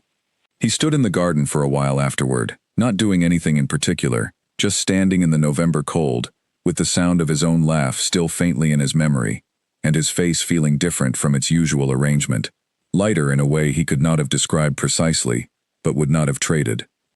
At dinner that evening there was a different quality in the room, not dramatic. Nothing was said about the laugh or the wheelbarrow or the hand-holding, because it was not the kind of thing either of them would have said, not yet.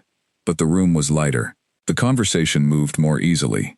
Eleanor told him about a climbing rose variety she had found documented in an 1851 catalog that matched one of the specimens on the south wall, which would allow her to confirm the name and history of the planting. He told her about a letter he had received from Gerald Finch about the Eastern Tenant farmers, the water dispute that had been mentioned in that original letter he had taken so long to open. She asked questions about the farmers that were genuine questions, interested in the specifics. He answered them with the detail they deserved. Toward the end of dinner, she said, without preamble, "You had your hands in your pockets this morning." He looked at her. "I usually do," he said. "Not always," she said. "I notice." She paused. "You gesture when you are not watching yourself, when you are telling me something you are genuinely interested in. Your hands come out and move." She paused again. "It is very expressive." He thought about this. He had been described, over the course of his adult life, as reserved, contained, formal, imposing, and on one particularly direct occasion, by a parliamentary colleague, who meant it as a compliment, immovable. He had never been described as expressive. "I am not usually accused of expressiveness," he said. "I know," she said, "but it is there. It comes out when you forget to manage it." She looked at her wine glass.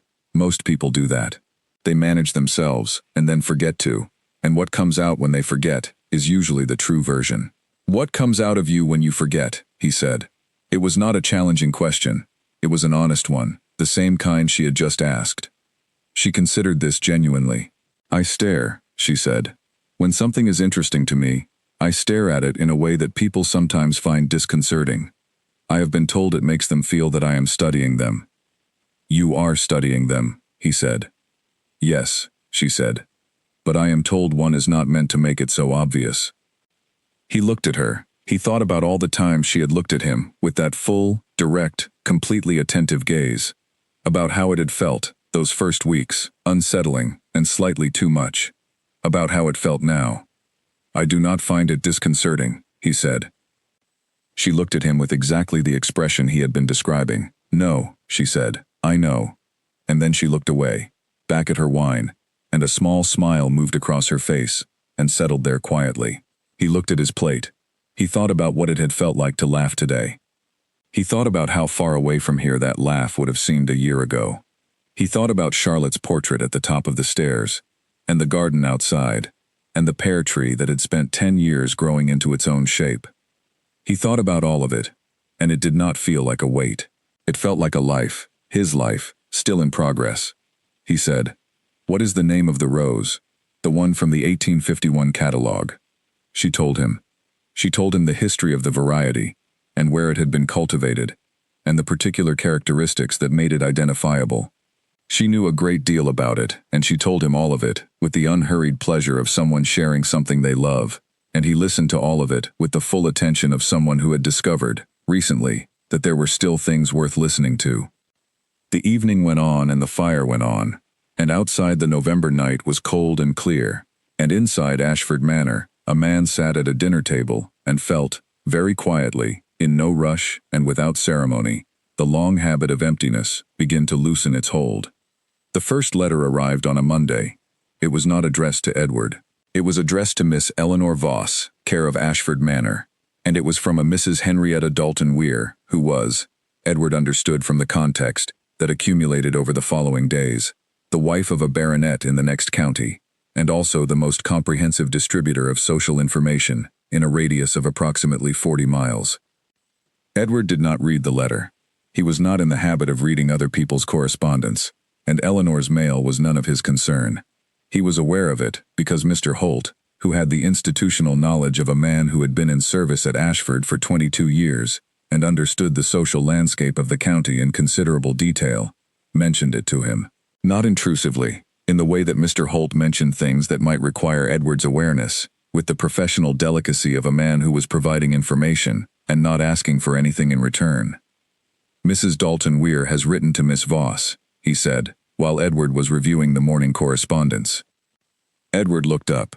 He knew Mrs. Dalton Weir by reputation and by 3 or 4 social encounters over the years, none of which had been memorable in any positive sense. She was not unkind, but she was the kind of person who treated social observation as a form of civic duty. "Has she?" he said. "Yes, Your Grace. I thought you should be aware." He said nothing for a moment. "Thank you, Holt," he said. He did not ask what the letter contained. 2 more letters arrived by the end of the week, one from a woman in the village whose name he knew but whose acquaintance he did not keep, and one, which was more pointed, from a cousin of his on his mother's side who lived in London and had a talent for having noticed things that other people would have preferred not to be noticed. The cousin's letter was addressed to Edward, not Eleanor, and arrived with the particular energy of a document written by someone who is trying to be tactful and finding it quite difficult. He read this one. It took 3 careful paragraphs to arrive at its point, which was, essentially, that there was talk, that people had noticed, that a number of people in the county and beyond were aware that Ashford Manor was housing a woman of no social title on a professional arrangement that had now extended to nearly 3 months, and that the Duke of Ashford was, according to reliable sources, eating dinner with her regularly and had been seen to laugh in her company, which was apparently the detail that had caught the most attention, the laughing being sufficiently unprecedented to become, in the county's collective judgment, a significant piece of evidence for a theory about what was actually happening at Ashford. His cousin wrote all of this with genuine affection and ended with the observation that she herself had no opinion on the matter beyond hoping he was all right, and also, if he was considering doing something impetuous, that he might perhaps notify someone before it became a public event. Edward put the letter down. He sat with it for a while. He was not angry. He was not particularly surprised. He was, if he was honest, aware that this was coming, had been aware of it in the way you are aware of weather that is building on the horizon, not yet arrived, but definitely on its way. The laughter had apparently been seen from the kitchen window. He had suspected, at the time, that they had had an audience. He had not been concerned about it. He was not certain that lack of concern was wise. He was not certain it was unwise either. What he was certain about was the following. Eleanor Voss had been in his garden for nearly 3 months. She had done her work with extraordinary care and skill and dedication. She had treated his household with respect, and his staff with kindness, and his grief with a directness and a lack of sentimentality that had, somehow, been exactly what the grief required. She had shown him what his own life looked like from the outside, and he had looked at it and had not liked what he saw, and he was, for the first time in 10 years, actively engaged in the process of changing it. She had given him back his garden. She had made him laugh. These were not small things. He was also certain that he needed to speak to her, not about the letters, about the thing the letters were pointing at. Because whatever that thing was, it needed to be discussed honestly, between them, before the social landscape of the county developed a settled opinion and made the conversation for them. He found Eleanor in the ground floor room he had offered her after the storm, which she had been using as her primary workspace for the past 3 weeks. The room was extraordinary in its current state, covered in the documentation work of almost 3 months, the large table covered in drawings and annotated sheets, the walls hung with botanical illustrations on a temporary line strung from the bookshelves, the east window letting in the winter morning light at exactly the angle she had identified as the best for detailed work. It was, in its organized, focused way, one of the most alive rooms in the house. Eleanor was at the table, with her back to the door, working on something that required close attention. She said, without turning, "Good morning." "Good morning," he said. He came in and sat down in the chair near the window. He did this comfortably, because he had been in this room many times over the past weeks, and it had the familiarity of a place you visit often enough to have your own position in it. She finished the line she was drawing and turned to look at him. She read his expression with the accuracy of someone who has been paying close attention for 3 months. "Something is on your mind," she said. "There are letters," he said. She said nothing immediately. Her expression did not change, but there was a shift in it, a slight gathering of something, the preparation of a person who has known something was coming, and has now confirmed that it is here. "From people who have noticed," he said. "I expected that," she said. "I know," he said. "So did I." He looked at her. "What I want to ask you is whether it concerns you." She was quiet for a moment. She looked at her work on the table. "In practical terms," she said, "it does not affect my work, which is contracted and complete, or nearly so. In personal terms," she paused, "I have been aware of what people will think, and I have not changed how I conduct myself because of it." "No," he said, "I know you have not." She looked at him. "Does it concern you?" she said. He thought about it honestly. "Not in the way it would have concerned me once," he said. "When I was younger, I was more careful about what the county thought. I had more to prove. Now," he paused, "I find that I am more concerned about what is true than about how it appears." "That is an honest answer," she said. "I am trying to give you honest ones," he said. She looked at him steadily. This was the look, the full attention, the look that she gave to things that mattered to her. "Then here is an honest question," she said. "What are you thinking? Not about the letters or the county, about us, about what has been happening here." He met her gaze. He thought about how to answer this in a way that was true and complete, and that did not either oversimplify what was happening, or arrange it more neatly than it actually was. He thought about Charlotte, and about grief, and about the garden, and about laughter at a garden gate. He thought about what it had felt like to sit in the kitchen during the storm and talk until 10 o'clock and not want to stop. He thought about what it had felt like to hold her hand at the wheelbarrow. "I think," he said, carefully and honestly, "that I have feelings for you that I did not anticipate having, and that I am not certain what to do with them, and that I want to deal with that honestly, and not pretend it is not the case." Eleanor was very still for a moment. "I want to tell you something," she said. "Yes," he said. She looked at her hands for a moment, a rare gesture of something that was not quite uncertainty, but something adjacent to it. "I have been in this house for nearly 3 months," she said. "I have watched you very carefully, which I do with everything, and I have found myself caring about what I saw." She looked up. "More than I expected to, more than is entirely comfortable." He said nothing. He waited. "But I need to be honest about something else," she said. "I am a careful person, in certain ways. I have learned to be. I have been in situations before, where something seemed clear, and turned out not to be, and I have learned that the moment things seem clear, is exactly the moment to look carefully again." She paused. "You have been alone for 10 years. You have been in grief for 10 years. I have come here, and changed some things, and there has been warmth between us. I want to be sure that what you think you feel is about me specifically, and not about the warmth itself." He looked at her. He felt, looking at her, a very clear and specific feeling that was distinct from anything else he had felt in the months since her arrival. Not the comfort of companionship, not the warmth of shared meals and shared mornings in the garden. Something sharper and more specific than that. The feeling of recognizing a mind, of understanding how someone thinks and valuing it, of wanting to know more about the person in front of you, rather than simply being glad of their company. "I hear you," he said, "and I think your caution is correct, and I respect it." He paused. "I want to tell you what I think the difference is between what you are asking me to be careful about and what I am actually describing.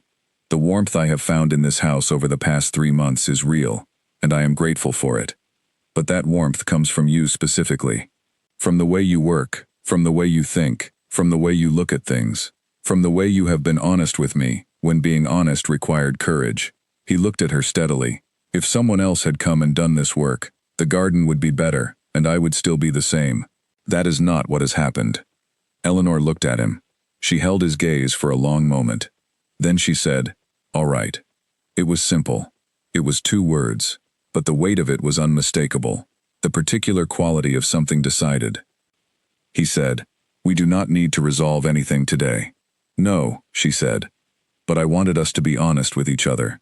Because I think, if there is going to be anything between us, it needs to begin in honesty, or it will not work." "I agree," he said. "And because," she said, and for the first time in their conversation, she looked away, at the work on the table, at the winter light in the window, somewhere other than directly at him. "I did not want you to be managing this alone. The letters and the county and whatever they are saying, if any of it falls on you, it falls on both of us. You should not be carrying it by yourself." He looked at her for a long moment. He had not been carried. He had been alone for 10 years, and he was used to it, and it was his nature in some ways, the management of things alone, the handling of whatever needed handling, without burdening another person with the weight of it. This was what 10 years of solitude made of a person. It made them capable and self-contained, and also, in ways they did not always recognize, deeply accustomed to being without anyone to share the carrying with. He said, quietly, "I have not had someone say that to me in a very long time." She looked back at him. "I know," she said. "That is why I said it." They sat in the winter light of the working room, surrounded by 3 months of careful work, and the county and its letters were outside somewhere, and would still be there tomorrow. And between them, in the honest and patient space of this moment, something that had been building without drama since October arrived, not with fanfare, but with the quiet certainty of something that has finally come to exactly the right place. It was the silence that did it, not the words, not the letters, not the county's collective opinion, not any of the things that Edward had been carefully navigating in the weeks since the conversation in the working room. It was the silence that arrived one cold December morning, when he came down the stairs and through the entrance hall, and knew, before he could have said how he knew it, that something was different. The house was quiet. This was not unusual. Ashford Manor was, by its nature and its history, a quiet house. But there was a specific quality to this silence that was new, the absence of a particular kind of presence, not noise. Eleanor was not loud. She was not the kind of person whose presence announced itself with volume. But she had been here for 3 months, and her presence had become part of the texture of the house, in a way that Edward had not tracked consciously, but was apparently tracking underneath consciousness. The way the mind keeps record of things without consulting you. He went to the working room. She was not there. The work was there, the documentation laid out in its careful order, the shelves and the table, and the east window light falling on nothing in particular. He went to the garden. She was not in the garden either. Billy was there, clearing the last of the autumn debris from the north corner, and he looked up when Edward came through the gate and said, "Good morning, Your Grace," with the slight hesitation of someone who has information and is not sure whether to offer it. "Where is Miss Voss?" Edward said. "She went to the village," Billy said. "Early this morning. She asked for the estate carriage." "When will she return?" Billy looked at his boots. "She did not say, Your Grace." Edward went back to the house. He found Mr. Holt, who told him, with the careful economy of a man who has handled difficult information in this house for over 2 decades, that Miss Voss had received a letter the previous afternoon, had spent the evening in her room, and had requested the carriage at 7:30 that morning. She had taken her personal case with her. The rest of her belongings and all of her work were still in the working room. He asked what had been in the letter. Mr. Holt did not know. He had seen only that it had a London postmark. Edward went to his study. He sat at his desk. He looked at his correspondence, which he did not read.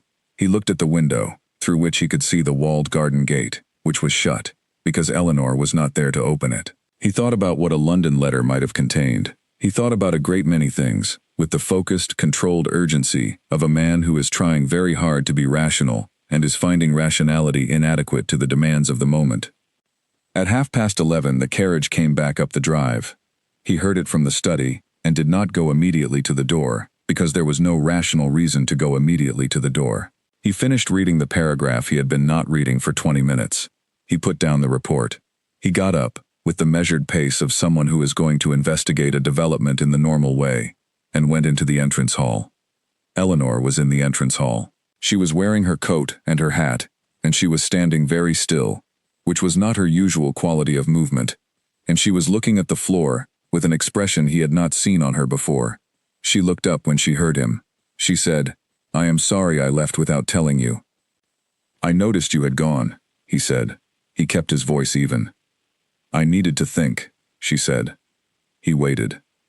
She took off her coat and put it over her arm, and held it without thinking about it, the gesture of someone whose hands need something to do. "The letter was from my previous employer," she said. "There is a commission. In Italy. A very significant one. A botanical garden in Florence. A private estate. They want the same kind of documentation and restoration consultation that I have done here. It is a full year's work. It is an exceptional opportunity." She paused. "They need to know within the week." He was quiet for a moment. He said, "And you went to the village to think about it?" "I went to the village to send a telegram," she said, "and then I sat in the churchyard and thought about it." "What did the telegram say?" She looked at him directly. "I told them I needed until Monday." He looked at her. He thought about what Monday meant. This was Thursday. 3 days. "Come inside," he said. They went into the library, which was the room where they had not spent much time together, and sat across from each other, in the chairs by the window, and the winter afternoon light came in gray and cold and honest through the glass. He said, "Tell me what you are thinking." She said, "I am thinking that I have been very careful, my whole adult life, not to make decisions that sacrifice my work, for personal reasons. That I made that decision consciously, many years ago, because I had seen what happened when a woman of my position, and my kind of career, made the other decision. I watched my teacher do it. She was the finest botanical illustrator I have ever known, and she gave up her practice for a man who was very kind, and very well-meaning, and who she loved genuinely. And she was content, and she never worked again. And I decided I would not do that." He listened. He did not interrupt. "I am also thinking," she said, "that this is not that situation. That you have not asked me to do anything. That you have not made any demand on my work, or suggested that it should be secondary to anything. That the decision about Italy is mine, to make on its own terms." She paused. "But I am finding, which I did not expect, that the terms are not entirely separate. I go to Italy, and I am not here. And I find that the not being here has a weight that I am not accustomed to." He said, "You are accustomed to making decisions on clear terms." "Yes," she said. "And this is not a clear term," he said. "No," she said. He looked at her. He thought about 3 months of mornings in the garden. He thought about the kitchen in the storm. He thought about laughter at the wheelbarrow. He thought about the honest conversation in the working room, about carrying things. He thought about Charlotte, and about 10 years, and about what it had taken for him to get from there to here. He said, "I am going to say something, and I want you to receive it as information, and not as pressure. Can you do that?" She said, "Yes." He said, "The idea of this house without you in it is something I find very difficult. Not because I cannot manage it. I managed it for 10 years before you came, and I could manage it again. But difficult in the specific sense that I am aware, having discovered something, that the loss of it would be significant and real, and not something I would easily move past." He paused. "That is the truth of how I feel. I am not telling you what to do with it. Italy is a genuine and significant opportunity, and your work matters, and you should do what is right for your work and your life. But I wanted you to know the whole picture." Eleanor looked at him for a long moment. She said, "The entire time I was sitting in the churchyard, I was thinking about the spring, about what the garden is going to look like in April, about the roses on the south wall when they come in, about whether the pear tree will have the canker fully under control by spring, about whether there is going to be someone who knows what they are seeing when they look at it. He said, "I will know what I am seeing." She said, "Yes." She was quiet for a moment. "Yes," she said again. "You will." They sat in the library in the gray winter light for a long time, and then Eleanor said something that he would think about many times afterward, in the way of something said simply that turns out to be more complex the longer you hold it. She said, "Tell me something about the spring." He looked at her. He thought about it, not as a request he was performing, but as a genuine effort to imagine it. The garden in April, the roses on the south wall coming in, the lavender border, the new plants that Eleanor had put in, now established and ready for their first real season, the pear tree, treated and recovering, the center path, clear and pale, with the morning light running down it. He said, "The pear tree will probably blossom for the first time in 10 years. It flowered inconsistently before," Charlotte said. "But with the canker treated and the growth managed, Mr. Potts thinks this will be a proper year for it," Eleanor said. "I want to see that," he said. "Then be here to see it." She looked at him.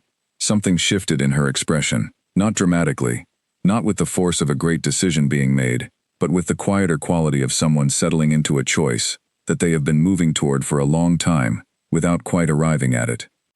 She said, "I will tell them on Monday that I am not available." He said, "You are certain?" She said, "I am not sacrificing my work. I am choosing where to do it." She paused.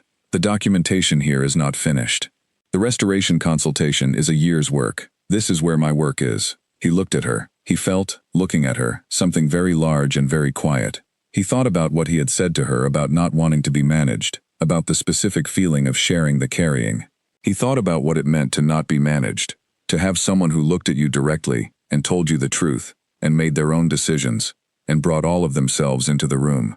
He said, "Thank you." She said, "For what?" He thought about it. He said, "For coming in through the gate."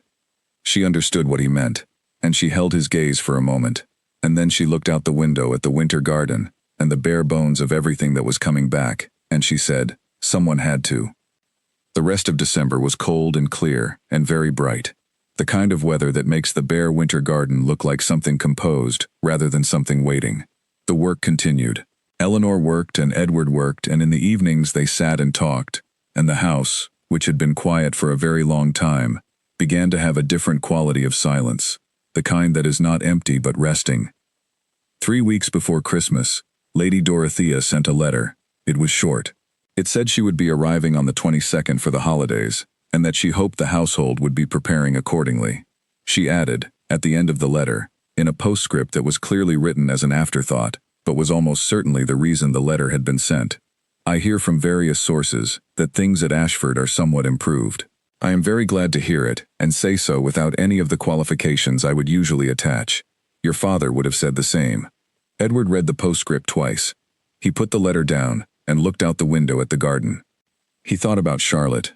He thought about her often these days, differently than before, less like a wound and more like a companion in memory, someone whose presence was still real but no longer prevented him from moving.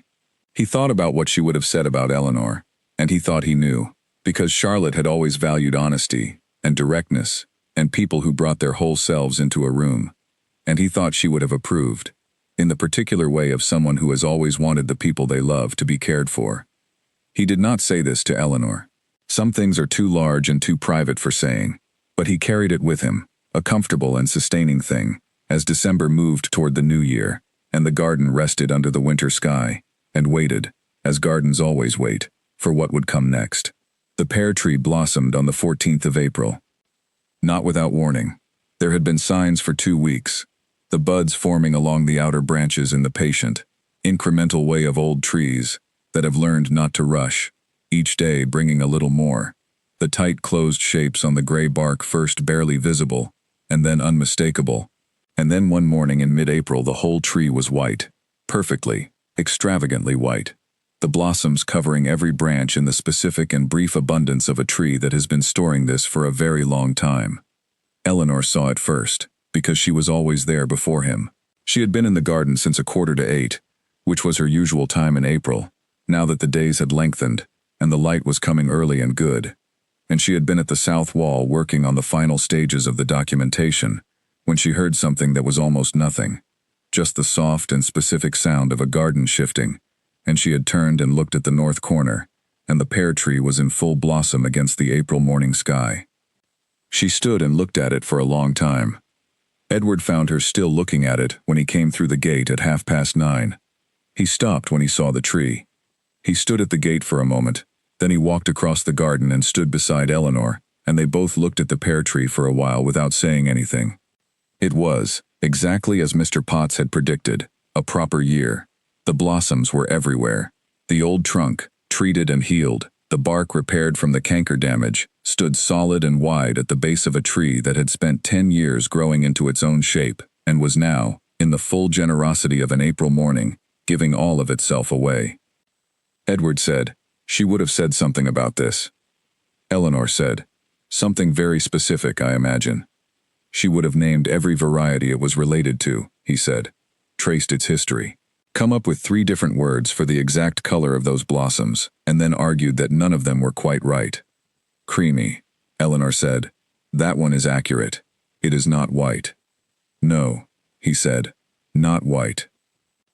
They stood in the garden under the blossoming pear tree, and the April light was warm and specific, and the roses on the south wall were already showing leaves, the first proper leaves of the first real growing season since the restoration had begun, and the lavender border was fully established and would bloom in June, and the center path was clear and pale and straight, and the garden was, unmistakably, itself. The months since December had been months of a particular kind of change, not dramatic change, not the kind of story that has a single moment of resolution and then arrives tidily at a new arrangement. The change had been the kind that happens the way gardens change, incrementally, through seasons, through weather, through care applied over time. Eleanor had continued her work through winter and into spring. Edward had continued to come into the garden. The evenings had continued as they were, good evenings, honest evenings, full evenings. Lady Dorothea had come for Christmas and had been, by her standards, remarkable in her restraint. She had arrived with her usual assessing eye and had spent the first day taking stock of everything. She had eaten dinner with them both on the second evening and had conducted the conversation with the precision of a woman who was gathering specific information while appearing to discuss general topics. She had said, at the end of her visit, to Edward alone, in the hallway before she left, "I like her very much, and you should not be an idiot about this." "I am doing my best," he had said. "You are doing quite well," she had said, and put her hand briefly against his cheek, the way she had done when he was a child, which she had not done in decades, and then she had got into the carriage and gone home. In January, Eleanor had received 2 more approaches from other estates, seeking her services. She had declined both without distress, and when Edward had raised the subject of her declining them, she had said simply that her work here was not finished, and that she did not feel the need to discuss it at length. He had not pushed. He had learned, over their months together, when to speak, and when the silence between them was carrying what needed to be carried. In February, on a wet afternoon, when the rain was persistent enough to keep them both indoors, and they had been sitting in the library, with books that neither of them was quite reading, Edward had said, "I want to talk about what comes after." Eleanor had looked up. She had known what he meant. "After the work is finished," he said. "Your commission has a completion date. The documentation will be done by summer." She had said, "Yes." He had said, "I do not want you to go." She had looked at him steadily. "I know," she said. "We have known that for some time." "What I want to say," he said, choosing his words with care, "is not simply that I want you to stay. What I want to say is that I want you here specifically. I want your mornings in the garden. I want your evenings at the table. I want your particular way of looking at things to be part of how I live. I want that for the future." He paused. "I am asking you a specific question." Eleanor had set down her book. She had looked at him, with the full attention she gave to everything, only this time, there was something different in it, the particular quality of a person who is looking at the single most important thing in front of them. She had said, "I want all of those things as well." He had said, "Then let us find a way to make it true." She had said, "Yes." That had been February. What followed was not the immediate, sweeping declaration of two people who have decided their lives in a single conversation.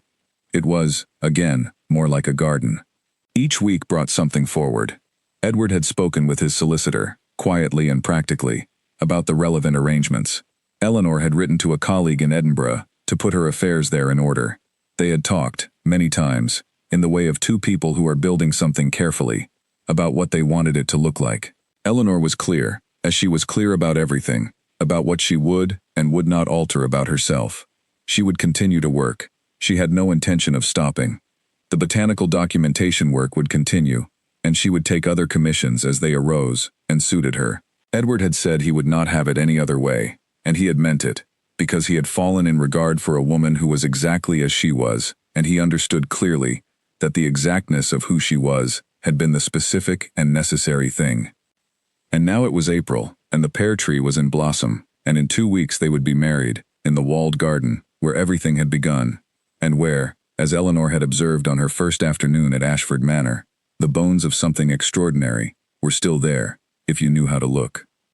They stood under the pear tree for a long time that morning. The day was warm for April. The blossoms were making a soft and particular sound in the breeze, and the light was the extraordinary spring light of northern England, clear and generous, the kind that makes everything it touches look exactly as it should. Edward said, "I owe you something." Eleanor looked at him. "What?"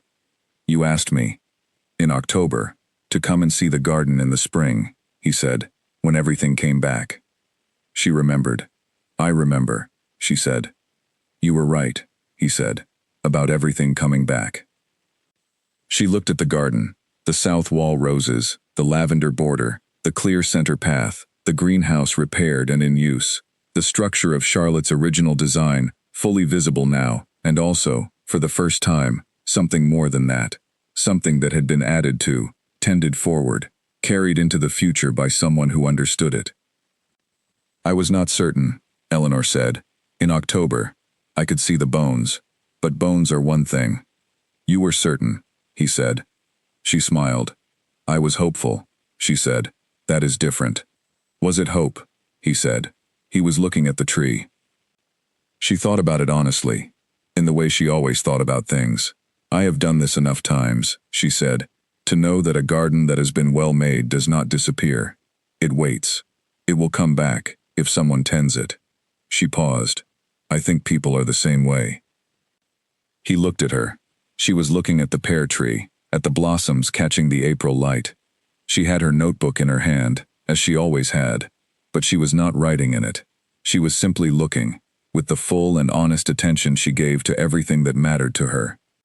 He thought about October, about a woman in a brown coat, arguing with an overgrown garden, and the gate that had been closed for 10 years, and what it had meant when she had pushed it open without asking permission, simply because the work required it. He thought about a sketchbook on a stone bench, and a greenhouse in a storm, and a man standing at a gate, drawn in quick, certain lines. He thought about laughter, and about the particular quality of silence between two people who are genuinely at ease with each other. He thought about Charlotte's portrait at the top of the stairs, and what he had understood, standing in front of it, about the difference between loss and remembering.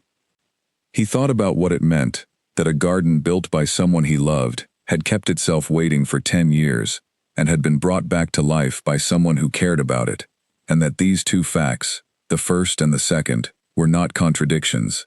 They were a single story. He said, "She would have liked you." Eleanor was quiet for a moment. She said, "I know." She said it without false modesty and without performing emotion. She said it simply, the way you say a thing you have thought about and arrived at, honestly. He said, "She liked people who were exactly themselves." "I think most honest people do," Eleanor said. He reached out and took her hand. She looked down at their joined hands, and then up at him. The pear tree blossomed above them in the April morning. The garden was warm and bright and full of the particular noise of spring, birds that had come back, leaves that were moving, the sound of something that has been quiet for a long time beginning again. "I am going to tell you something," he said. "Yes," she said. "I wasted several mornings," he said, standing outside the gate. She looked at him. The smile that came now was not the held-back smile of their early months, the one that only almost arrived. This was a complete one, full and unguarded. "You did," she said. "You wasted quite a lot of time there, actually." "I know," he said. "I am aware." She squeezed his hand once, and then released it, and opened her notebook to a fresh page, because the light was doing something very specific to the blossoms from this angle, and she had perhaps 3 minutes before it shifted. He watched her draw for a moment. Then he went and sat on the stone bench at the far end of the garden and watched the south wall roses in the morning light. He was entirely at ease and entirely present, neither of which had been true of him for a very long time. The wedding took place on the 27th of April, in the garden, on a morning that was exactly as promised, warm and generous and full of light. There were very few guests, by design. Mr. Holt cried, discreetly and thoroughly, in the way of a man who has been waiting a very long time to cry at something like this. Lady Dorothea wore the expression of a woman who is deeply satisfied with the outcome of events, but is managing not to say so too directly, which was, as everyone present understood, a significant personal achievement. The pear tree was still in blossom. Eleanor wore her brown wool coat because she had packed it and did not have time to unpack it, which was the truth of the story that she told afterward, though certain people chose not to believe it. Edward wore the expression of a man who has been given back something he had not expected to find again, which is the expression of genuine and real happiness, uncomplicated and unhurried. After it was done, and the small gathering was dispersing into the garden and the kitchen, where cook had prepared a considerable quantity of excellent things, Eleanor stood at the south wall and looked at the roses. They were not in bloom yet. That would come in June. But the leaves were there, the deep, healthy green of established plants in a good season, and the structure of the bed was exactly what Charlotte had planned, the bones fully visible, the shape she had always intended now present and real and tended forward into a future she had not lived to see. Edward came and stood beside her. She said, "June is going to be extraordinary." He said, "Yes." She said, "I want to document it properly. The first full bloom since the Restoration. I want to capture it at every stage." He said, "You have been here since October. You will absolutely be here in June." She turned and looked at him with the direct, clear gaze that he had first found unsettling and now could not imagine a morning without. She said, "Good." He said, "Good." The garden was full of light, and the pear tree was in blossom, and the path was clear and straight, between the gate and the north corner, where a wide and self-shaped old tree stood, in the abundance of its first proper spring in 10 years, and the gate was open, as it had been open every morning since October, and would stay open.